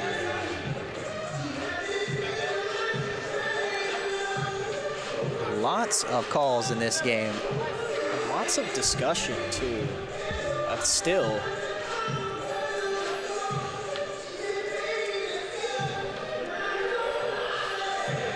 Still trying to get things sorted out. Kentucky captain Gary Eastlack speaking with the official, trying to figure out, hey, what's going on here, you know? I might have to go down there soon and ask them the same thing. Officials certainly calling a very tight game in this one. Puck is pushed ahead off the faceoff by Alex Fong. He floats a backhander on. Kentucky will take it and break it out. Flip ahead.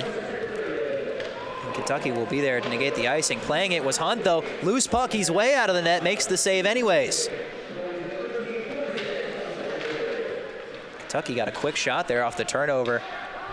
Hunt had to come out to play the puck as the Kentucky forwards screaming down the ice to negate the icing. Puck narrowly escapes the zone, so Kentucky has to tag up. NC State will take the opportunity to take the puck out. Frosch fires a slap shot, gloved and frozen by Tucker. You know, Ricky Frosch is a guy that hasn't had points this season so far. That slap shot that we saw from him, pretty powerful. Just Sam Tucker able to swallow that one up before it causes any immediate danger to that net.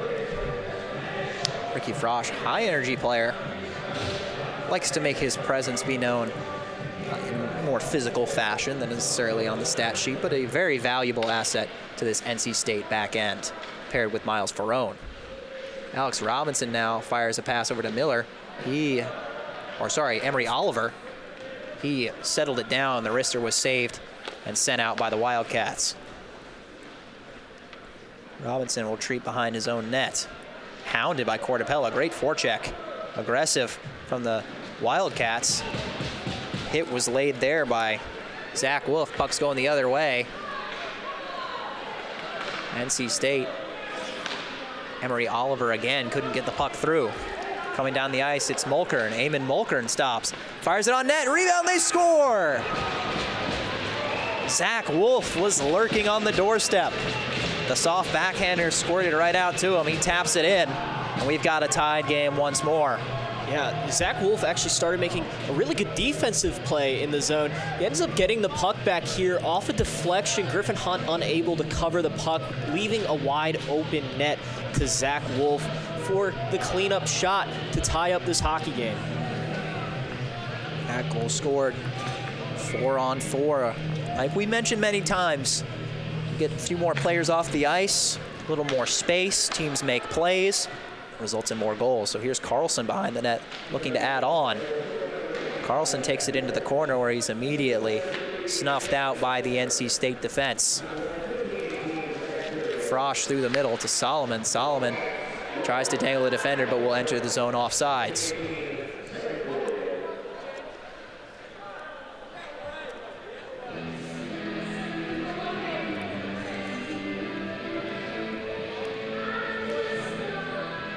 Seconds remaining of 4-on-4 play. On the penalties to Eric Molitor and Eric Todd.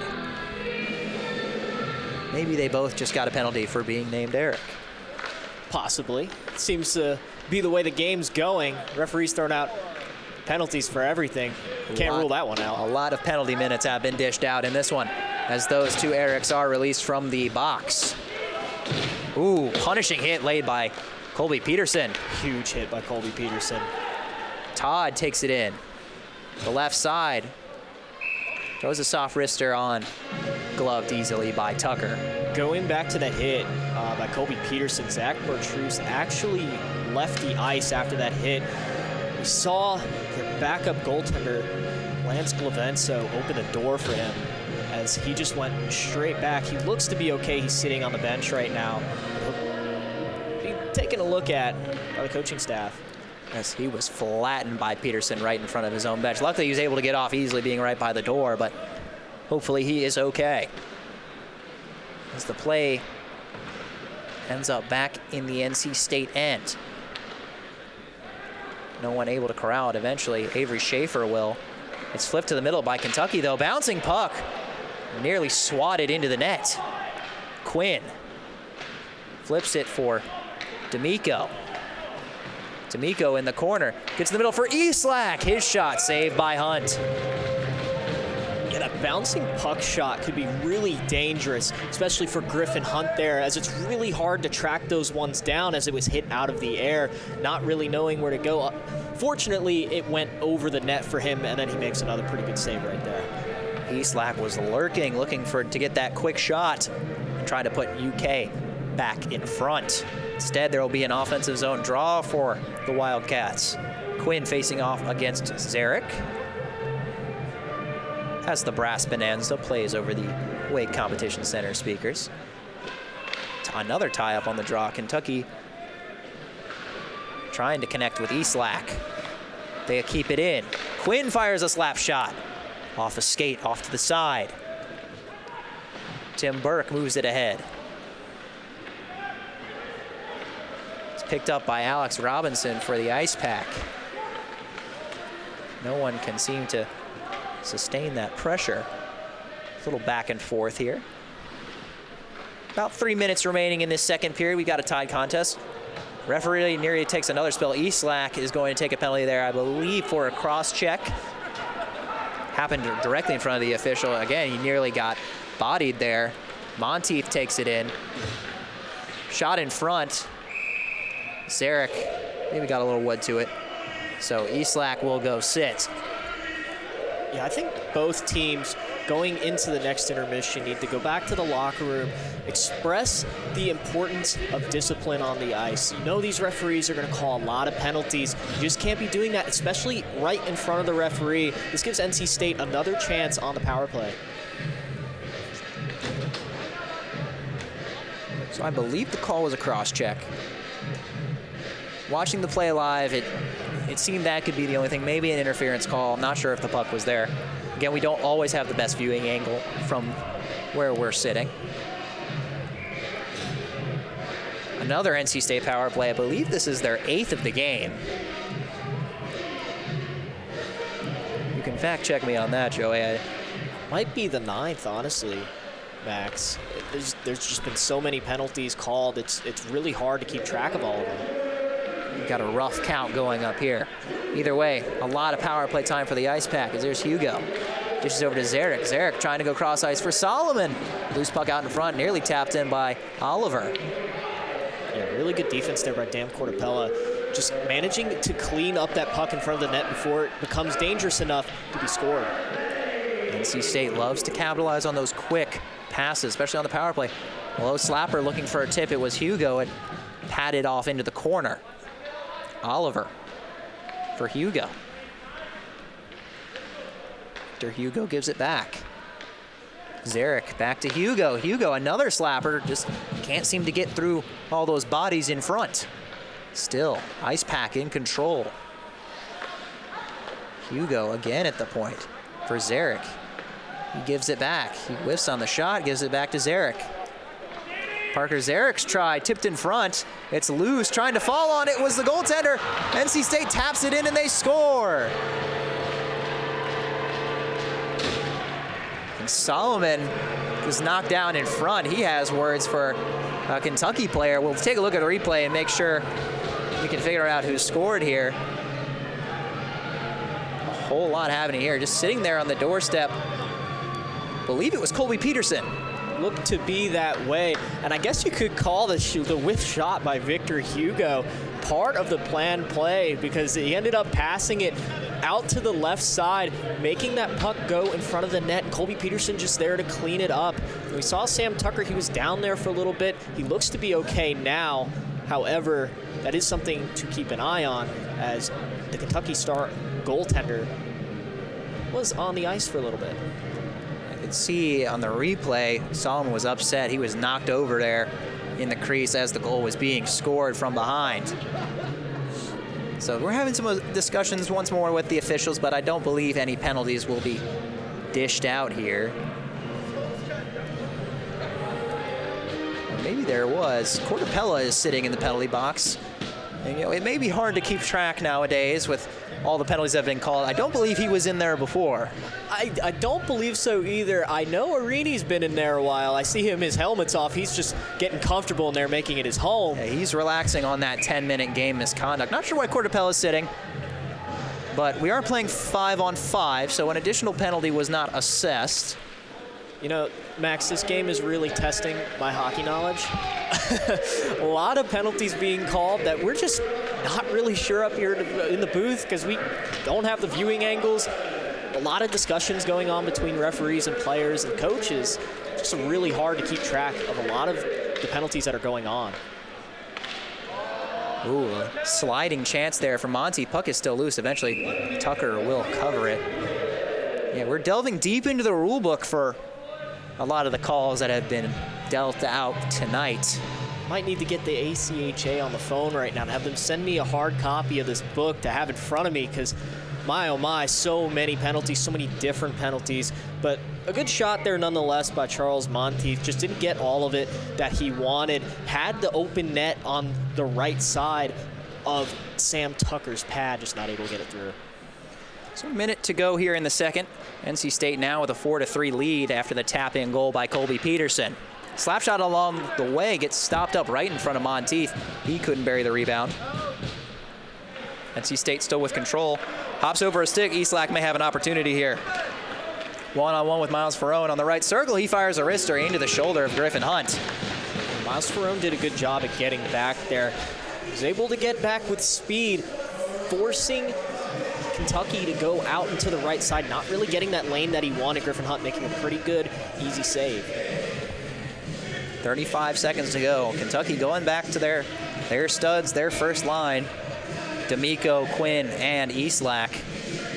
You know, Burke and Bartus on the back end. You can't really blame him for that. That's what worked well yesterday, especially in the first period with D'Amico getting 2 goals. If it ain't broke, don't fix it.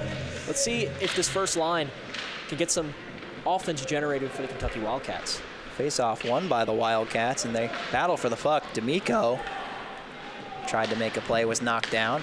Puck sent ahead to Solomon, one-on-one with Burke. He's got help coming. He fires the wrister, saved by Tucker. Solomon still battling for control. Just such a great player in terms of puck possession. He's still got it. Taking him to the corner with 10 to go. Hugo. Wrist looking for a deflection, 5 seconds. Don Johnson sends it to the middle. It's still loose behind the net, trying to get it to Solomon. 1 second to go, slapped out in front. But time runs out in the second. So a whole lot of action once more here in the second. A lot of penalties, a lot of goals, and more to come in the third. NC State with a 4-3 lead after 40 minutes. We'll take a short break when we come back. Second intermission coverage here on PackTV.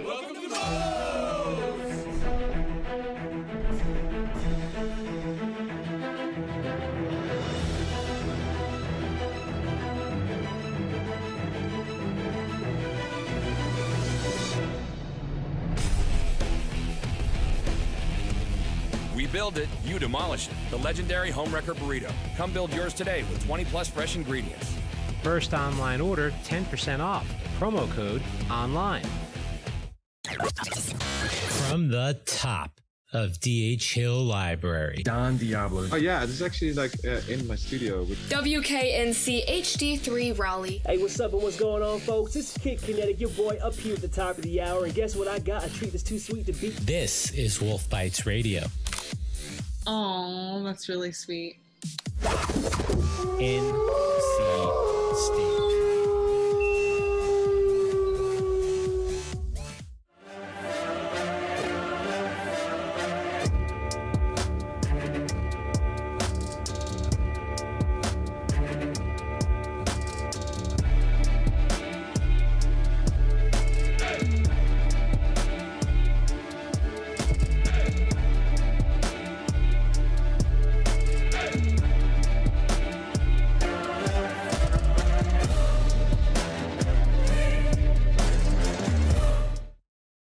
Locally owned and operated by an NC State graduate, the Red and White Shop is your source for all things NC State. Just off campus in the Ridgewood Shopping Center at 3526 Wade Avenue, the Red and White Shop has everything the NC State fan needs. Sporting goods and memorabilia, your favorite NC State team apparel, tailgating essentials, Icepack gear. A proud sponsor of the NC State hockey team, a percentage of all Icepack sales go back to the team. Stop by today or visit us online. The Red and White Shop.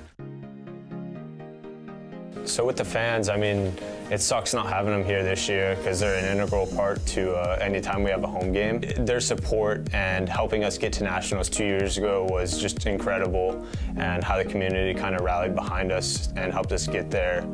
I mean, that was amazing. So if we could even have some semblance or replication of what happened 2 years ago this year, that would be absolutely unreal. This year specifically, we have a really, really good shot to, find some success and have a shot at winning that national title. And the boys in the room believe we can do it. The coaches believe in us.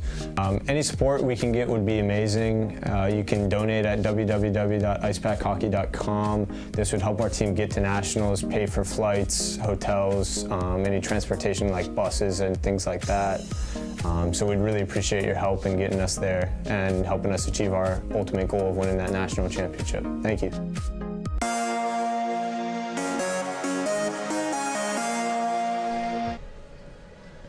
Welcome back to intermission coverage, the NC State Ice Pack on PackTV. NC State responding very well there in the second period, taking a 4-3 lead into the locker room after 40 minutes, Joey, but it's almost hard to describe everything that happened there in the second period. Yeah, 3 power play goals for NC State, which is good. That's what we said they needed to do. Goals from Miller, Oliver, and Peterson. However, so many penalties going both ways. Out of all my years of watching hockey, I've never seen so many penalties in one period. And that's not even including the first period where we had about 4 penalties as well. Just so many. That's probably the main point of this period and is why NC State has come out with a lead here because of those 3 power play goals.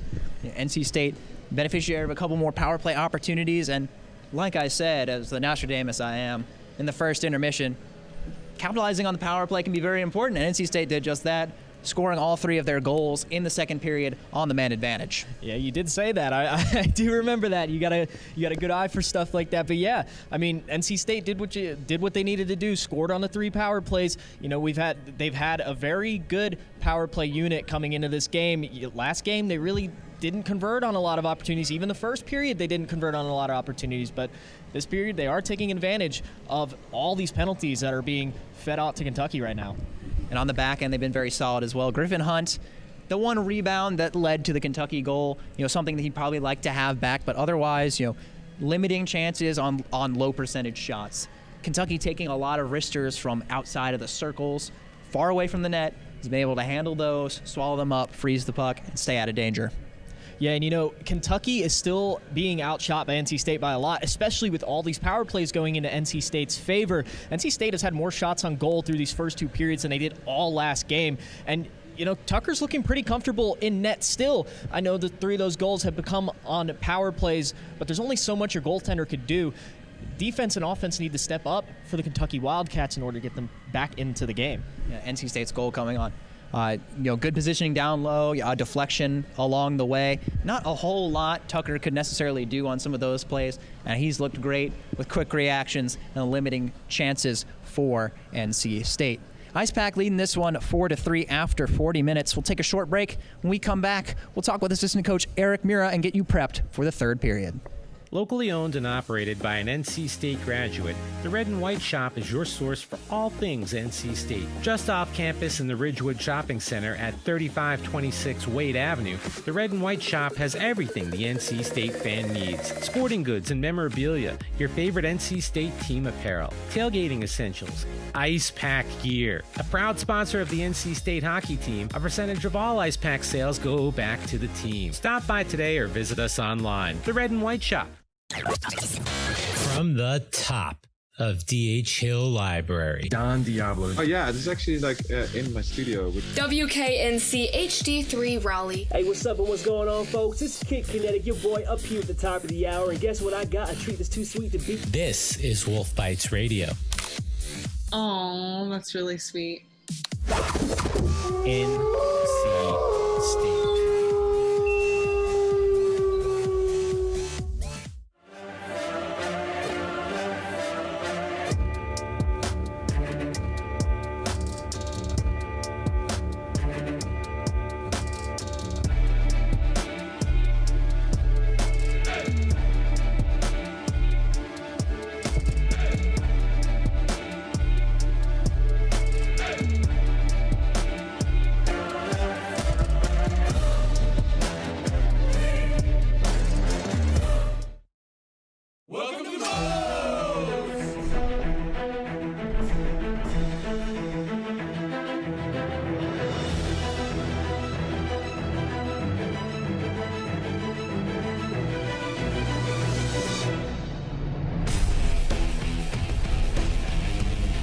build it, you demolish it. The legendary Homewrecker Burrito. Come build yours today with 20+ fresh ingredients. First online order, 10% off. Promo code ONLINE.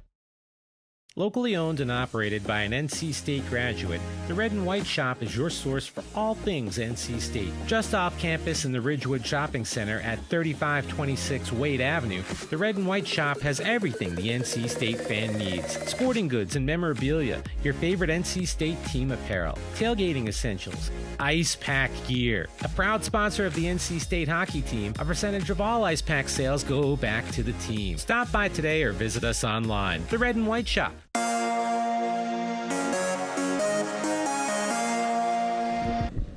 Welcome back to the Wake Competition Center. I'm Joey Bianconi. Join with me, assistant coach Eric Mura. Now, coach, a lot of penalties called during this period. I know you and Coach Healy probably telling the boys about a little bit of discipline right now. I know a lot of those penalties were against Kentucky this period, but in the first period it was kind of even. What do you have to say about those penalties, and can you give us a little more insight on exactly what's going on down there between the officials, coaching staff, and players? Honestly, it'd be nice if I can tell you, because I don't really know what's going on. You know, what we have to tell the guys is just play our style of hockey. Our style of hockey is fast, quick, move the puck. I mean, there's no reason for us to be in the box at all, and we know that this officiating crew is going to call it tight for the rest of the game now. We got one more period. I think we've had probably, 20 penalties or so. So it's just, stay out of the box, play our game. Let's just they're going to be physical, so be physical back, be ready, and just play our game. That's all you can really say at this time right now. Yeah, I understand that. So moving on to your power plays, a lot of power play success in this second period. I know during the first period and the whole last game, not really a lot of success on the power play, and that's what you guys have built your offense on most throughout this year. So what changed? What changed on the power play to get you guys scoring more often? I mean, to be honest, really nothing's changing with our power play. We run kind of the same systems. We're moving the puck east and west a lot, which I think is helping. And I mean, when you have, Peterson and Solomon and all these guys that just shoot the puck, I mean, it's easy to have a power play with a unit that just can move it and then shoot. So it's the same thing. We're not trying to be anything fancy. We're not trying to change anything midway through the game. It's working for us, so we're going with it. Understandable. Thank you for your time, Coach. We're going to take a quick break. We'll be right back with more intermission coverage here from the Wake Competition Center. Welcome to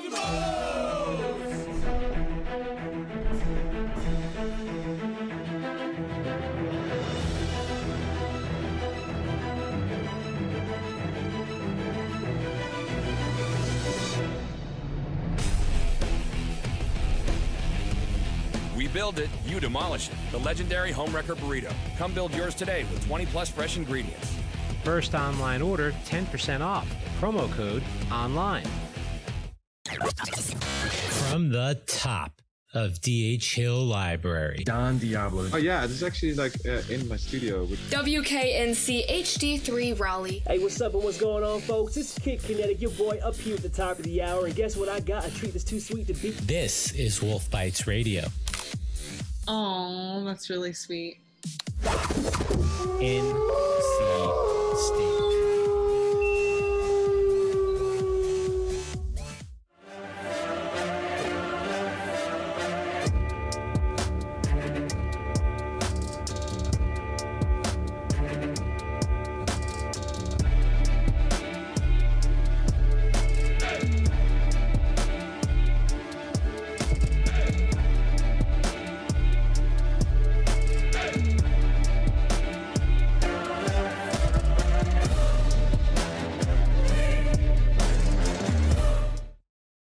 Locally owned and operated by an NC State graduate, the Red and White Shop is your source for all things NC State. Just off campus in the Ridgewood Shopping Center at 3526 Wade Avenue, the Red and White Shop has everything the NC State fan needs. Sporting goods and memorabilia, your favorite NC State team apparel, tailgating essentials, Icepack gear. A proud sponsor of the NC State hockey team, a percentage of all Icepack sales go back to the team. Stop by today or visit us online. The Red and White Shop. So with the fans, I mean, it sucks not having them here this year because they're an integral part to any time we have a home game. Their support and helping us get to nationals 2 years ago was just incredible, and how the community kind of rallied behind us and helped us get there. I mean, that was amazing. So if we could even have some semblance or replication of what happened 2 years ago this year, that would be absolutely unreal. This year specifically, we have a really, really good shot to, find some success and have a shot at winning that national title. And, the boys in the room believe we can do it. The coaches believe in us. Any support we can get would be amazing.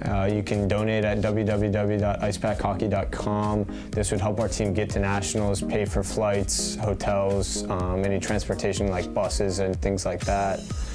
So we'd really appreciate your help in getting us there and helping us achieve our ultimate goal of winning that national championship. Thank you.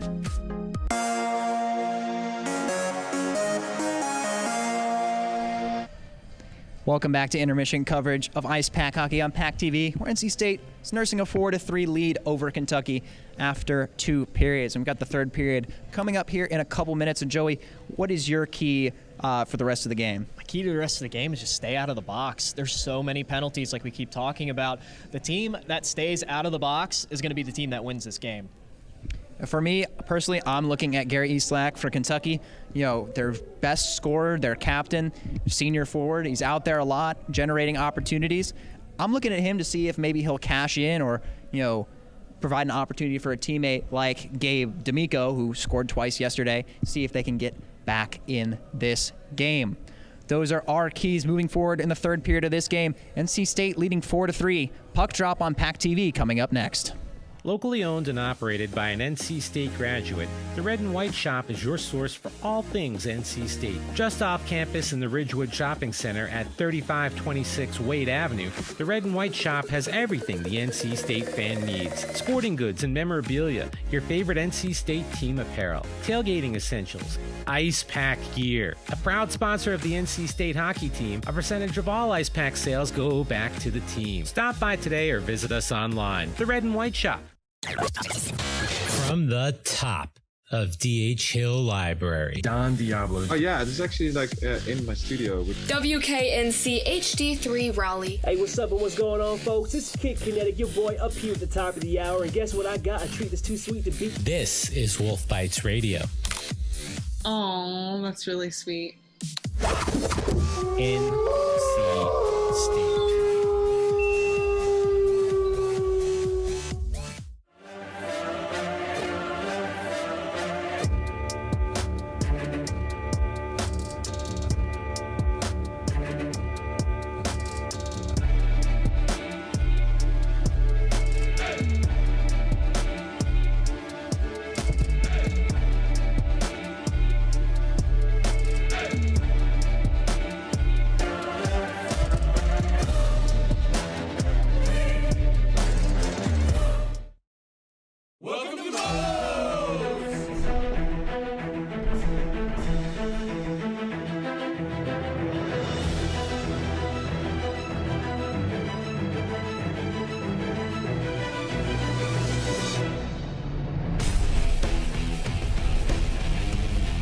Build it, you demolish it. The legendary Homewrecker Burrito. Come build yours today with 20+ fresh ingredients. First online order, 10% off. Promo code ONLINE.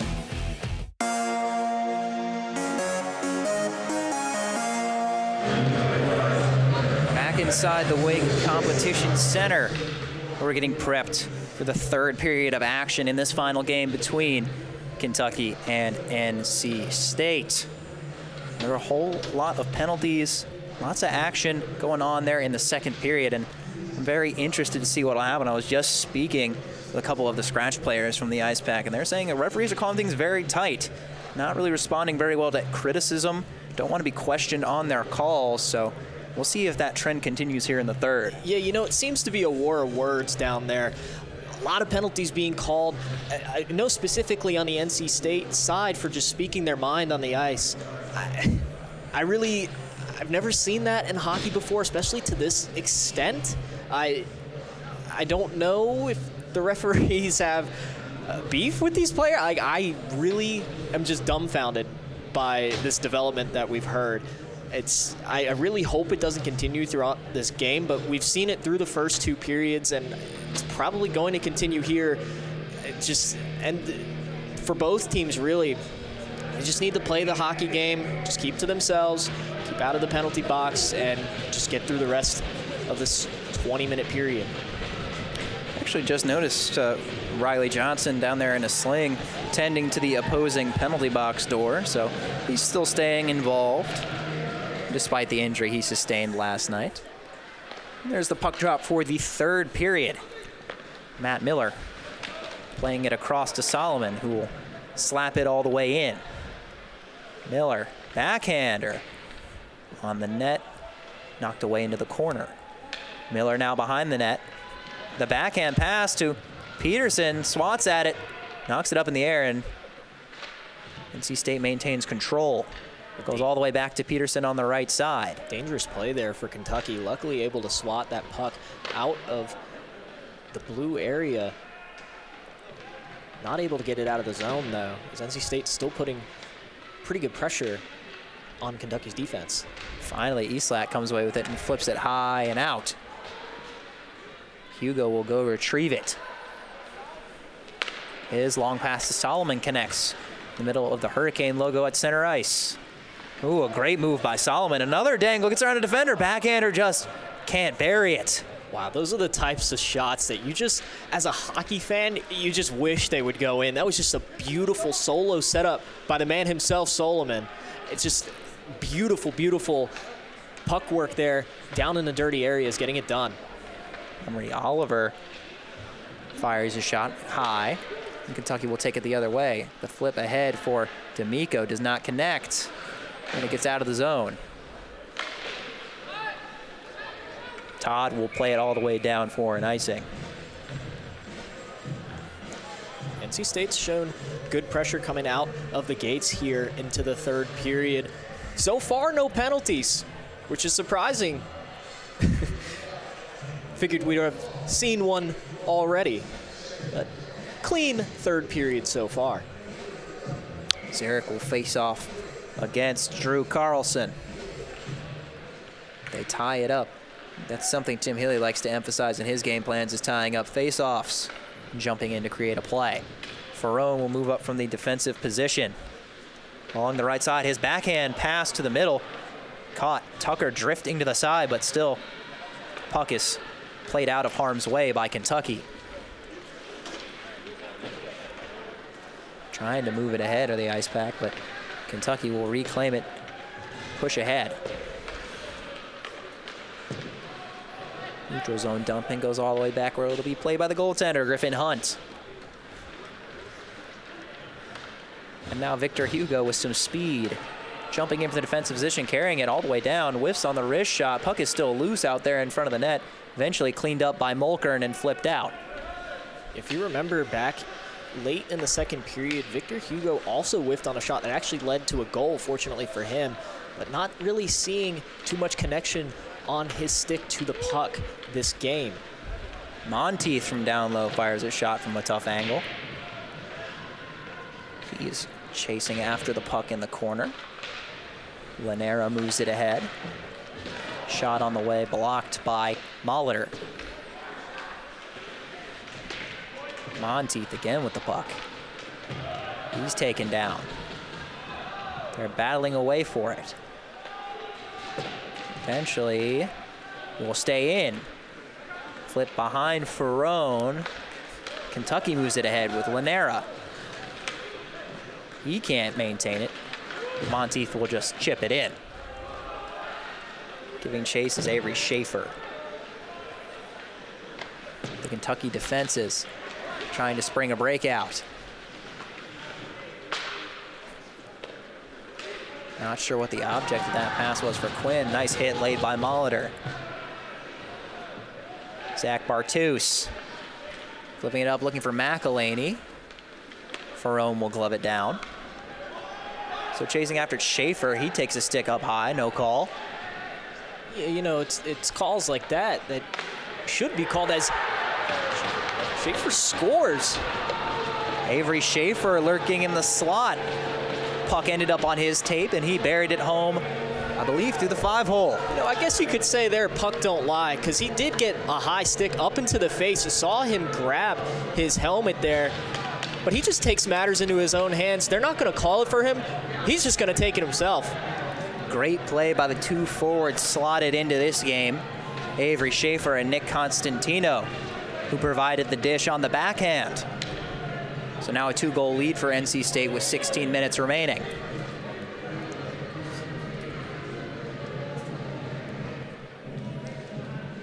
For those curious, Arini's 10-minute misconduct has expired, so he is back on the Icepack bench.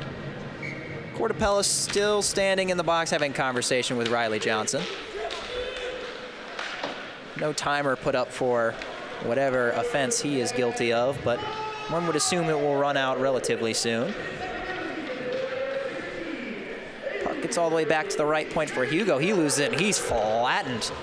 Physical play by Carlson. And a shot and a goal by D'Amico. Gave D'Amico a sneaky wrister. This is a guy we heard a lot from yesterday, scoring Kentucky's only 2 goals. Gabe D'Amico getting Kentucky, I mean, they were down 2.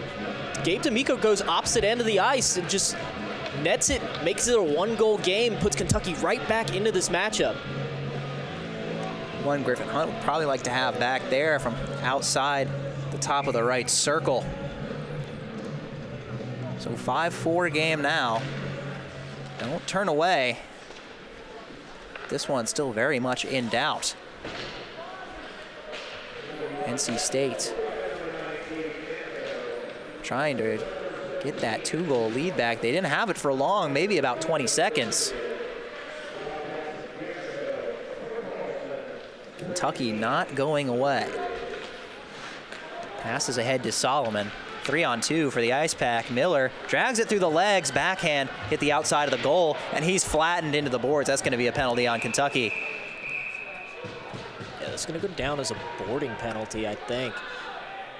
He was facing, he was right on the numbers. Has some words to say. And they're jawing at each other. It's Burke and Miller. And again, maybe Mulkern down there. What we heard in the intermission is that a lot of these players are getting penalties, as we see Solomon. It's my mistake. Actually, the penalty is on Chris Solomon. Though there is one coming to Kentucky's Tim Burke as well. So maybe these will be, maybe not offsetting. It looks like they'll play 4-on-4 again. Don't particularly know what Solomon did, but yeah, there definitely was boarding. I know that for sure. We haven't seen that one yet tonight, so there's a new one to add to our list. We're filling up the bingo card of penalties tonight. I think we would have got bingo a period and a half ago. All right, so it's a 5-minute major for the hit by Burke. There's a 2-minute penalty to Solomon, likely for something in response to that. So there should be 3 minutes of power play time for NC State. We did hear during intermission that a lot of the penalties handed out to both teams were for the war of words. Solomon could have said something. I know Matt Miller had some words after the play. Maybe Solomon got in there and said a few words that the referees didn't like. I can kind of get an angle seeing Chris Solomon's face there in the penalty box. He's kind of looking on in disbelief, like how did that end up in a penalty? So I guess it's 2 minutes of 4-on-4 and then 3 minutes of power play for NC State, during which time, hypothetically, they could score as much as they wanted to, as it's resulting from that major penalty to Burke. Matt Miller was facing the boards, and Burke hit him right on the numbers resulting in that penalty. You know, Max, I think there's been more individual players in this game that have been in the box than not. A lot of Kentucky's team has been in there, so has NC State's. Maybe so, and NC State up short a defenseman now since Alex James was sent off. And they're still discussing the specifics of these penalties at the scorer's table. A lot of explanations being needed. It looks like Burke has actually been ejected from the game. There's another one. Add it to the tally. So he also received a game misconduct. So not sure who will serve that penalty. Of course, mixed up in all this, Dan Cortapello is still sitting in the Kentucky penalty box for reasons that we don't necessarily know. And, you know, both of these coaching staffs have just, you know, they were livid in the first period. You know, they were a little sparky in the second period, but they just accepted it now. My intermission interview with the NC State coaching staff really just admitted that. Or like, there's been so many penalties, they're just, what can they do about it? So serving the penalty for Kentucky is Jeff Tyrakowski, a name we have not really seen much tonight. So he'll sit 5 for Tim Burke, who has been ejected from the game. Right now we got 4-on-4 play as Zarek tries a wrister from the slot. Todd gets it to him behind the net. Zarek holding the puck. Very patient, looking for all his options. Todd tries to bury a quick backhander on the left post. It was knocked away. Bartus fires a wrister to the glove side. Save by Griffin Hunt. Cohen looking ahead, trying to get something started with all this open ice. NC State likely won't be in a hurry though, since at the conclusion of the Chris Solomon penalty, they'll have 3 minutes of power play time. Carlson forces a nice turnover there for the Wildcats. They're poking away at there in the corner. Carlson seems to just be content to kind of pin it there. Eventually, Ferrone comes out with it, but won't carry it out of the zone. It's flipped up and into the NC State bench for a stoppage.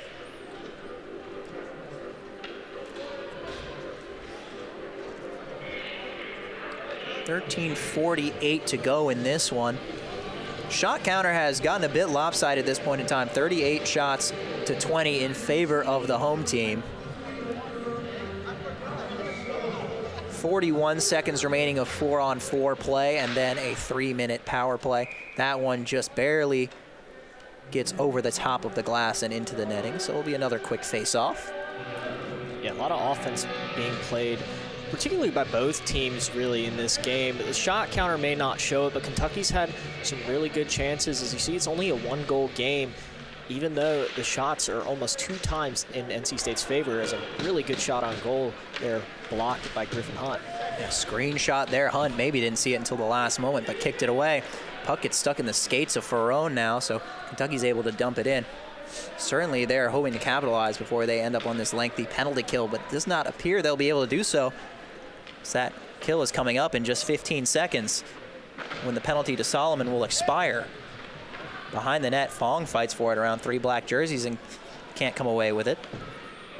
Ooh, good keep in there by Ricky Frosch. It gets to Monteith. NC State now on the man advantage for the next 3 minutes. Monteith throws it across to Ferrone. Ferrone tries to get it to Solomon in the slot. Good defense by the Wildcats. Low slap shot tipped on by Solomon. Hugo broke his stick. He'll have to go get a new one. Puck is sent up and out. Hugo with the new twig knocks it down. Oliver's pass picked off by Quinn. Brett Quinn pickpocketed by Peterson. And now here come the Icepack. Drop pass for Oliver.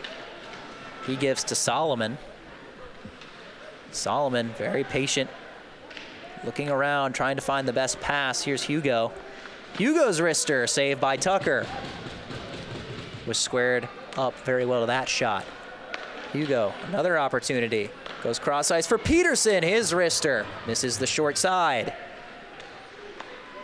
Solomon just patrolling that top of the right circle as he frequently does. Harini in the left circle. There's going to be another penalty on Kentucky.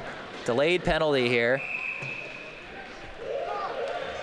You saw there was some contact in there. It's going to be a high sticking call.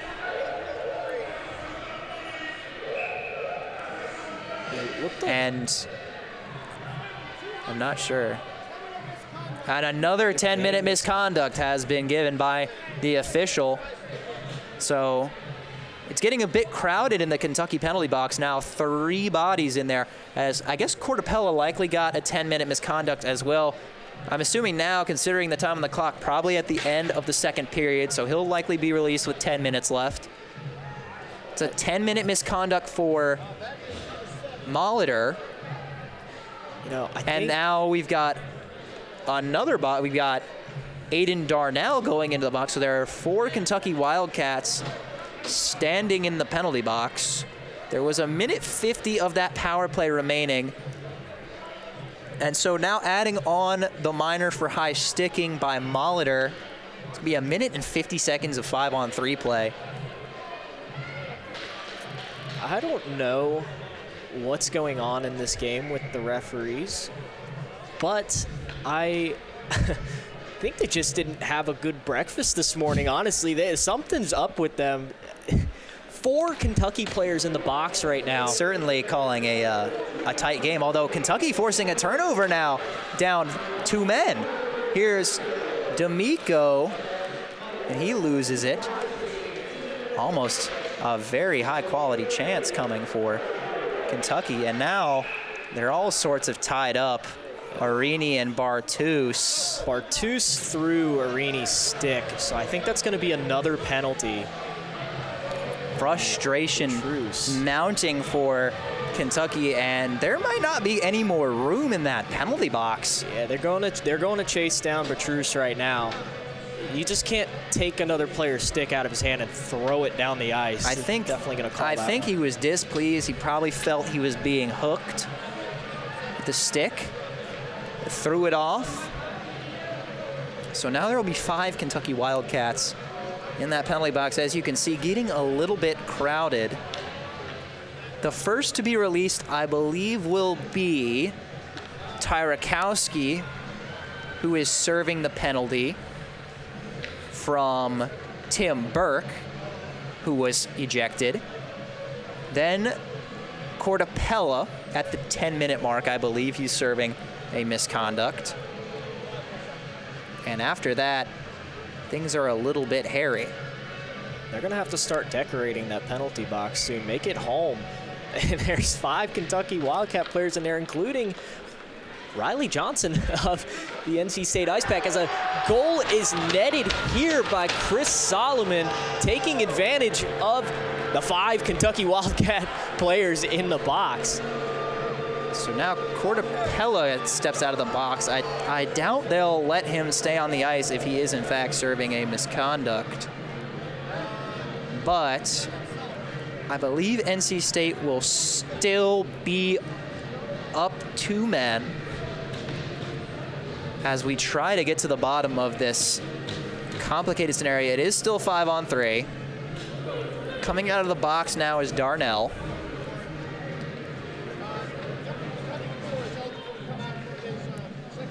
They're still working through everything. They're talking by the box. Yeah, I believe they are gonna go get Cortapella. Somebody pointed at him. It's just a very hairy scenario. So Darnell will go back in the penalty box, and coming out is Molitor. This is the craziest hockey game I've ever witnessed in my life, Max. As you can see, officials still trying to explain it to the players. He's talking with Bartus now, trying to explain what's happening. Now, Bartus was not the one who received a major penalty. I believe Tyrakowski is serving the major, so he is the one who cannot be released no matter how many goals are scored. Bartus took the last penalty, so he's definitely still sitting because he took that most recent penalty. No, he's out. Okay. They just pulled him out. Apologies for any confusion, but to the viewers, I've got just about as much of an idea as you. I tried to keep track, I promise, but there are so many players. So now Molitor is going back to the penalty box. It's him, Tyrakowski, and Darnell. Those three are sitting in there. The major penalty by Tim Burke, there's still 1 minute and 20 seconds of that remaining. So it's 5-on-4, and if they score, they stay on the power play. And that's the bottom line. I think that's the best explanation we're going to get.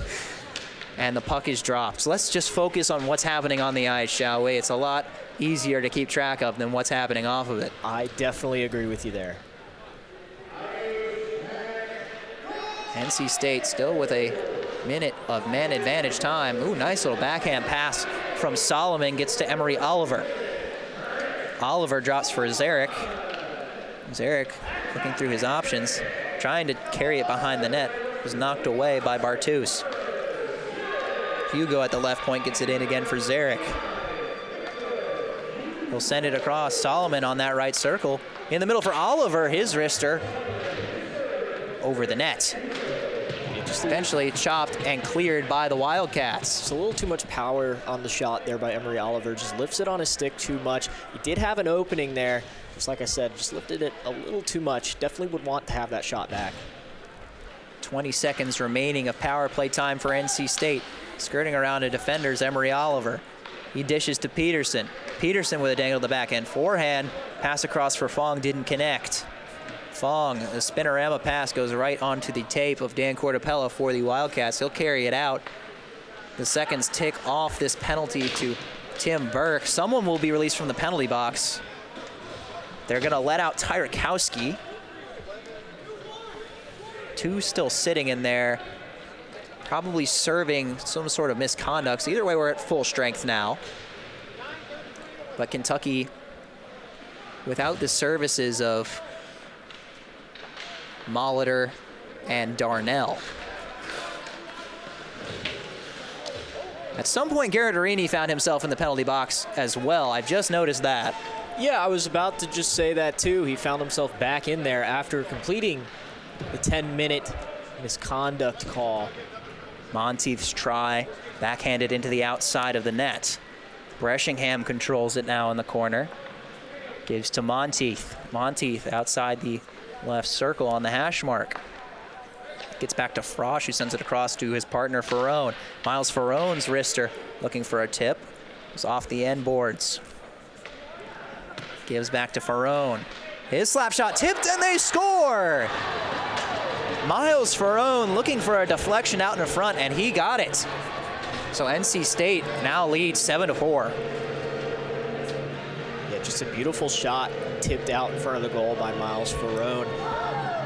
Definitely taking advantage of this worn-out Kentucky squad. Being put in the penalty box, almost all of them. This game's starting to run away in favor of the Icepack. Breshingham was the line leader on those high fives, so I believe the goal will be credited to him. Often finds himself in the dirty areas. Very high effort player, good intangibles. And that hustle can be incredibly valuable to your hockey team. As here comes D'Amico. D'Amico tries to send it across to Cortapella. Eventually fires a shot onto Hunt, which is saved. And NC State will carry it the other way. Icepack trying to pass it. Puck flips up and hits the ceiling here at the Wake Competition Center, so that'll be a stoppage.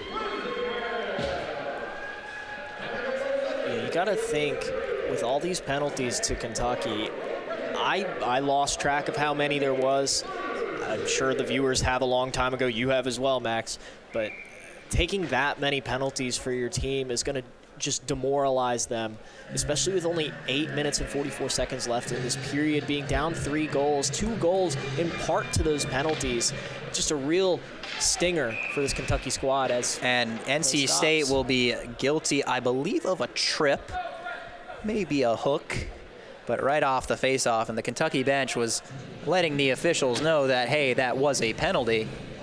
Breshingham will sit 2 minutes. Still looking for the official signal. I believe it was a trip as someone was taken down almost immediately after the face-off draw.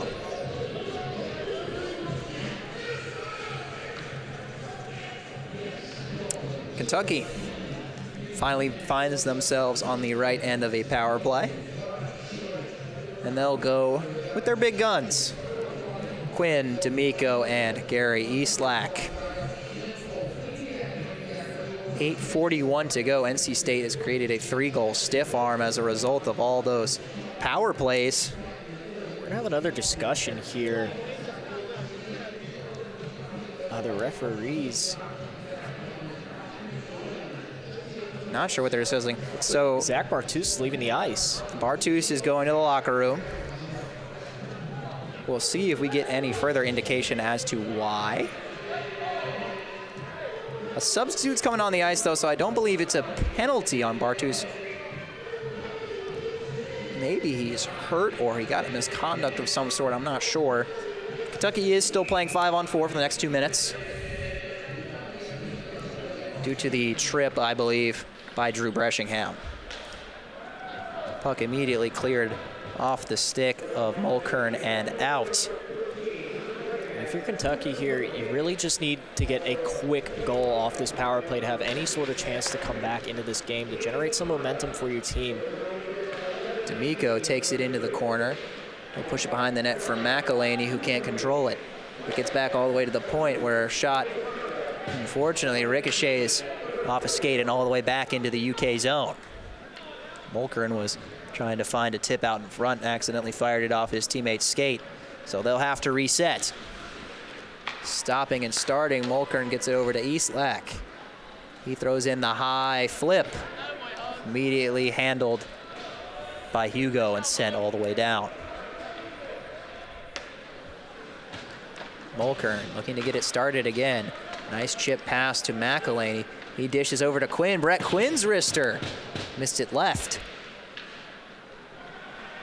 Ferrone had to clear it quickly. Quinn was coming on. Regrouping all the way back in the Wildcat end, Gary Eastlack. Behind his cage, he leaves it for Mulkern, who throws another outlet pass. 7:18 to go here from the Wake Competition Center. 7-4 Icepack. Whiff or perhaps a fake on the pass. Great seed over to Mulkern. His wrister swallowed up by Hunt. Yeah, great shot here, but even better save by Griffin Hunt, coming out to the puck, trying to go 5-hole, but closing that hole immediately, not letting that puck seep through, not giving Kentucky that momentum booster to come back into this game. Griffin Hunt does an excellent job sealing that hole. Cortapella on the dot against Alex Fong. Another tie-up. Kentucky will control it, getting it in below the net. It's Cortapella. Carlson. The blue line. Wrister blocked by Ferrone. Gets up in the air. They're looking for it finally. Found by Alex Fong, and he will flip it up and out. Holtz going to retrieve it for the Wildcats. The penalty has expired for Breshingham. 5-on-5. Everyone is at full strength. Shot goes well wide. Rebound, I believe, went behind the net. NC State taking it the other direction. Monteith, again with some speed, gets to the front of the net on the forehand. Can't bury it. Good pad save from Tucker. Tucker wasn't fooled by that one. Monteith tried to make him think that he was going to go to the left side, pulled it back, tried to go right. Just beautiful play by the goalie. Kentucky trying to press forward here. Robinson's got it for NC State. Sent ahead, chipped in by Matt Miller. Miller scored a goal earlier in the game. Turnaround wrister from Solomon, shouldered away.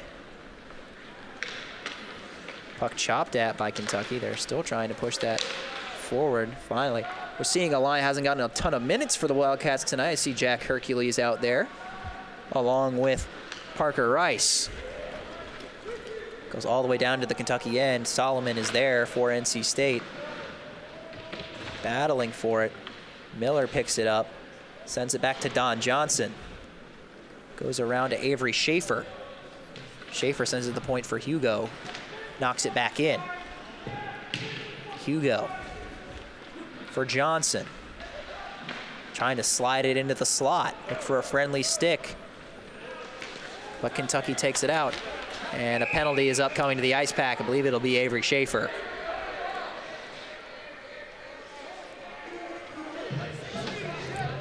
I don't even know. Schaefer will go for the trip.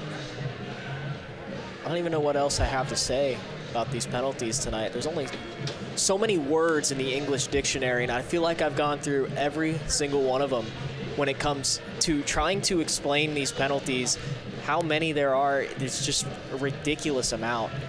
I mean, I don't think anyone will have too much of a gripe with that one. It seemed pretty clear. Took out the skates of the Kentucky forward there. So now another 5-on-4 man advantage for Kentucky, picked off by Eric Todd on the penalty kill. He'll carry it through center. Todd still waiting, eventually fires a shot, blocked away. Gio Lanera for UK, gives it to Quinn, who will carry it in. Tries to flip it to the center for Eastlack. Eastlack has been held scoreless here in Morrisville in this series. He gets it on the left circle, fires a high wrister, it's loose, rebound, and Kentucky scores! There to clean it up was McElhaney for his second goal of the game. So Kentucky has closed the gap to 2. Yeah, McElhaney started the scoring for Kentucky early on in the game. He had that goal just 10 seconds into the game, and he gets one here on the power play. Kentucky's first goal here on the power play, finally picking one up. 7-5 here with about 4 minutes and 24 seconds left in the game. They're not completely out of the woods yet, NC State is, but it's going to take a lot of effort here from this Kentucky squad that's only generated 25 shots on goal compared to NC State's 41. I believe it was McElhaney. It may have been D'Amico. That corner, unfortunately, the one in the Wake Competition Center that we don't have a great view of, as Solomon carries in for the Icepack. Great between the legs pass. Tried to wake one more over to Peterson, but just overshot him a little bit. Peterson was wide open on that pass, just a little too far in front of him, just not able to get it on his stick, unfortunately, for the Icepack. Sending it all the way down the ice. Will be icing against Wildcats.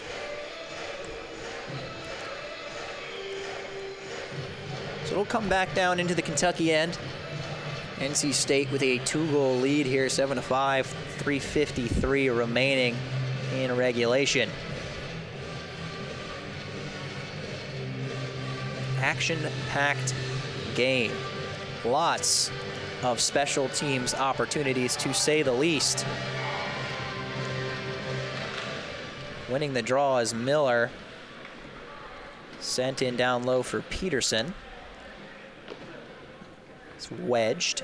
Finally, they free the puck up for D'Amico, who's just barely able to clear the zone. Now he picks the puck back up and takes it through center. He fires another wrister from outside the circle, goes wide.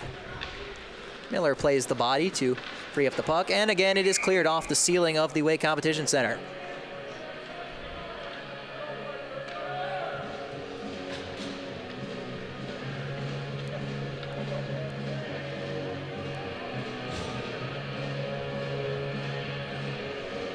NC State leading 7-5 with 3:28 to go here. Kentucky actually led this game at the first intermission. The Icepack have come on strong, in part due to their many man advantages in this contest. The referee's calling a very tight contest. They battle for the puck behind the net now. Eventually NC State will clear. Co-captain Chris Solomon drifting along the right side. Sends it across to Peterson. Peterson flips it high into the other corner. Robinson pinching in, grabs it. Tries to make a move. He does receive the puck again. It's still loose. Backhander towards the middle. Couldn't find a friend. Cooper flipping it ahead, trying to break it out. Gets up and eventually is picked up by Cortapella. Through the middle now, Cortapella dancing to the outside of Robinson. Throws it out in front, sticked up in the air. I believe Lanera will go retrieve it.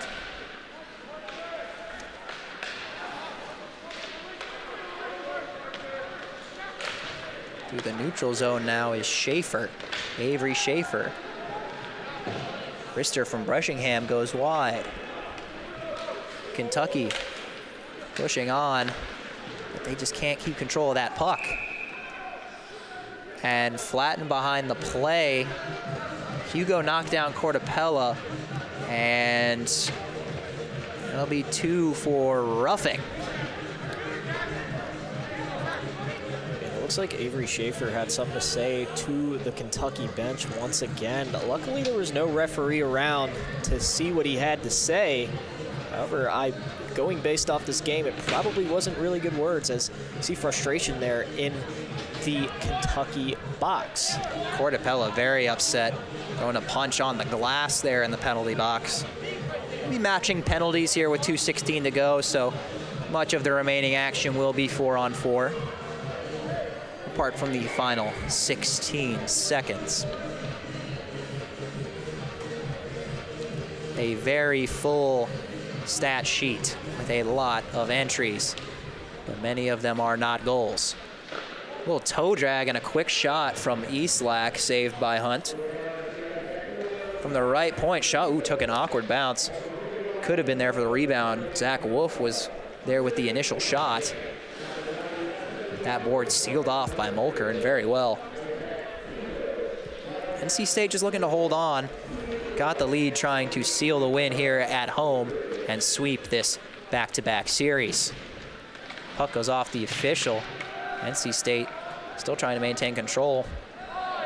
Zarek gets tripped up, and that will be another penalty on the Kentucky Wildcats.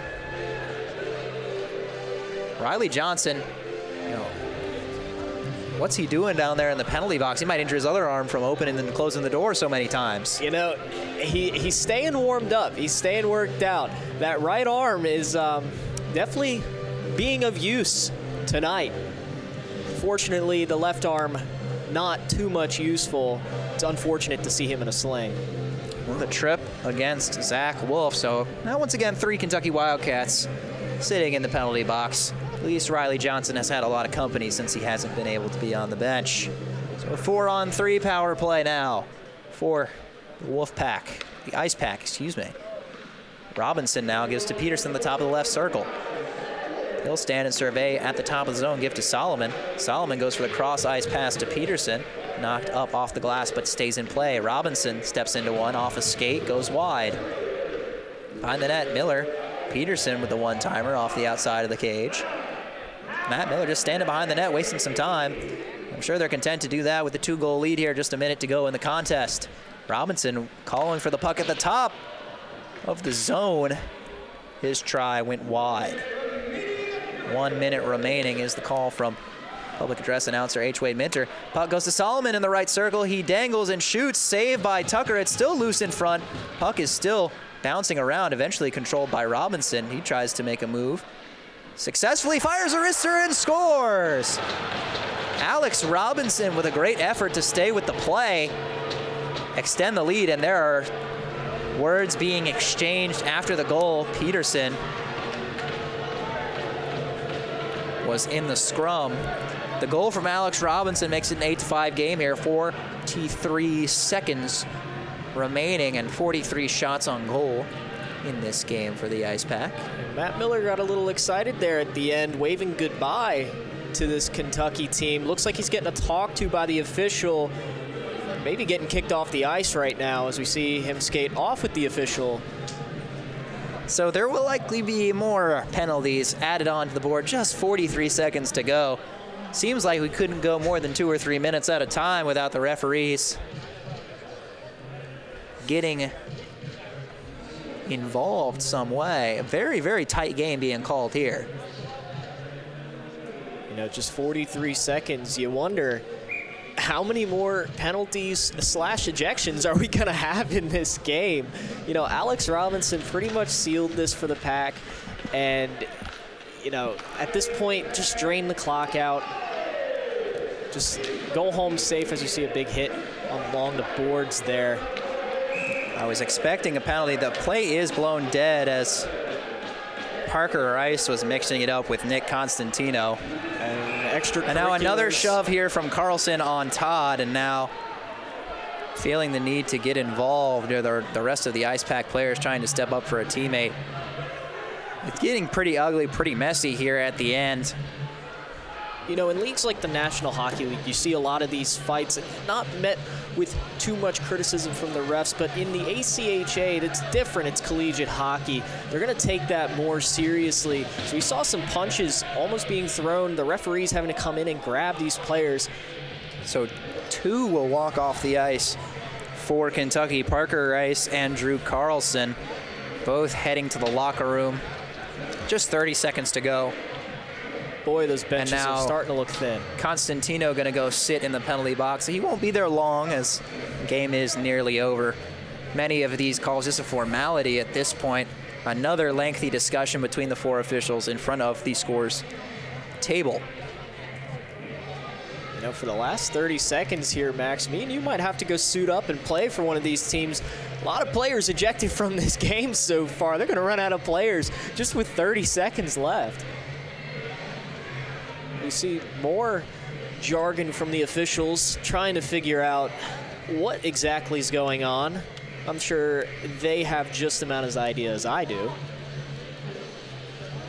In these final seconds, I just want to regale NC State fans with an update from the team on the gridiron tonight. They are trailing Miami 31-30 with just about a minute to go, and I believe Miami may very well just be running out the clock.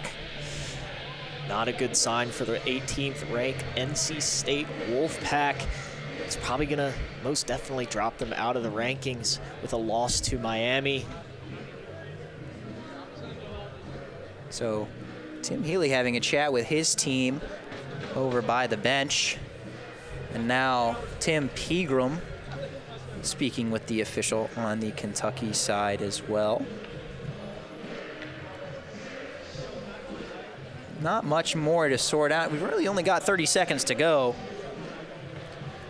At this point, you know, there's 30 seconds left. NC State is up 3. It just comes to a point where the refs should just end this game. It's going to end up someone's going to get hurt. It's getting really dicey out there with those players. You know, we saw that big hit along the boards. We saw them come together and start to throw punches.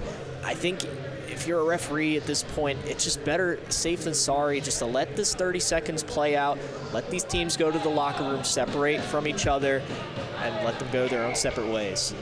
So a 5-minute major was added to the board. Guilty of that was Drew Carlson, and then Nick Constantino also received a 2-minute penalty. Well, it's a 30.5-second major. And they'll play 4-on-3 for that time. At this rate, just win the face-off and skate back into your own zone and melt those last 30 seconds off the clock. Otherwise, there may be some more penalties called in this game. I 100% agree with you. Just end the game. Cleared in now by the Wildcats. It's getting back into his own end and just kind of holding the puck. Jackson Cohen maybe just doing exactly what I just said. He's kind of just standing there with the puck, trying to salt away these final few seconds. I think both teams are happy with that. Nobody pressing too hard here in the final 10 seconds. As the last few seconds tick away, NC State will come away with an 8-5 victory over the Kentucky Wildcats. So back-to-back wins for the Icepack over Kentucky. Last night 6-2, tonight 8-5. So their record will improve to 6-1 on the year and undefeated still against Division II competition. What are your takeaways from this game, Joey? Well, honestly, for NC State coming into this 2-game series against Kentucky, it's pretty impressive that they managed to win both of them, stay undefeated in ACHA Division II play. For Kentucky, they did put up a good fight in both of these games, especially in the first game, you know, coming off of that long travel, managing to put up the performance they did, and tonight putting up the performance they did with all those penalties they have, still managing to score 5 goals. That's something that the coaching staff should be happy about. Obviously not happy about the penalties. That needs to be worked out. But 5 goals against a strong NC State squad, can't go wrong with that. A strange, action-packed game here at the Wake Competition Center ends in an 8-5 Icepack victory. That'll do it for us here at the Wake Competition Center. I'm Max Gorin for Joey Bianconi. producer Brandon Boucher, and everyone on our crew here at PackTV. I'd like to thank you for joining us for tonight's presentation of Icepack Hockey, and hope you'll join PackTV once again.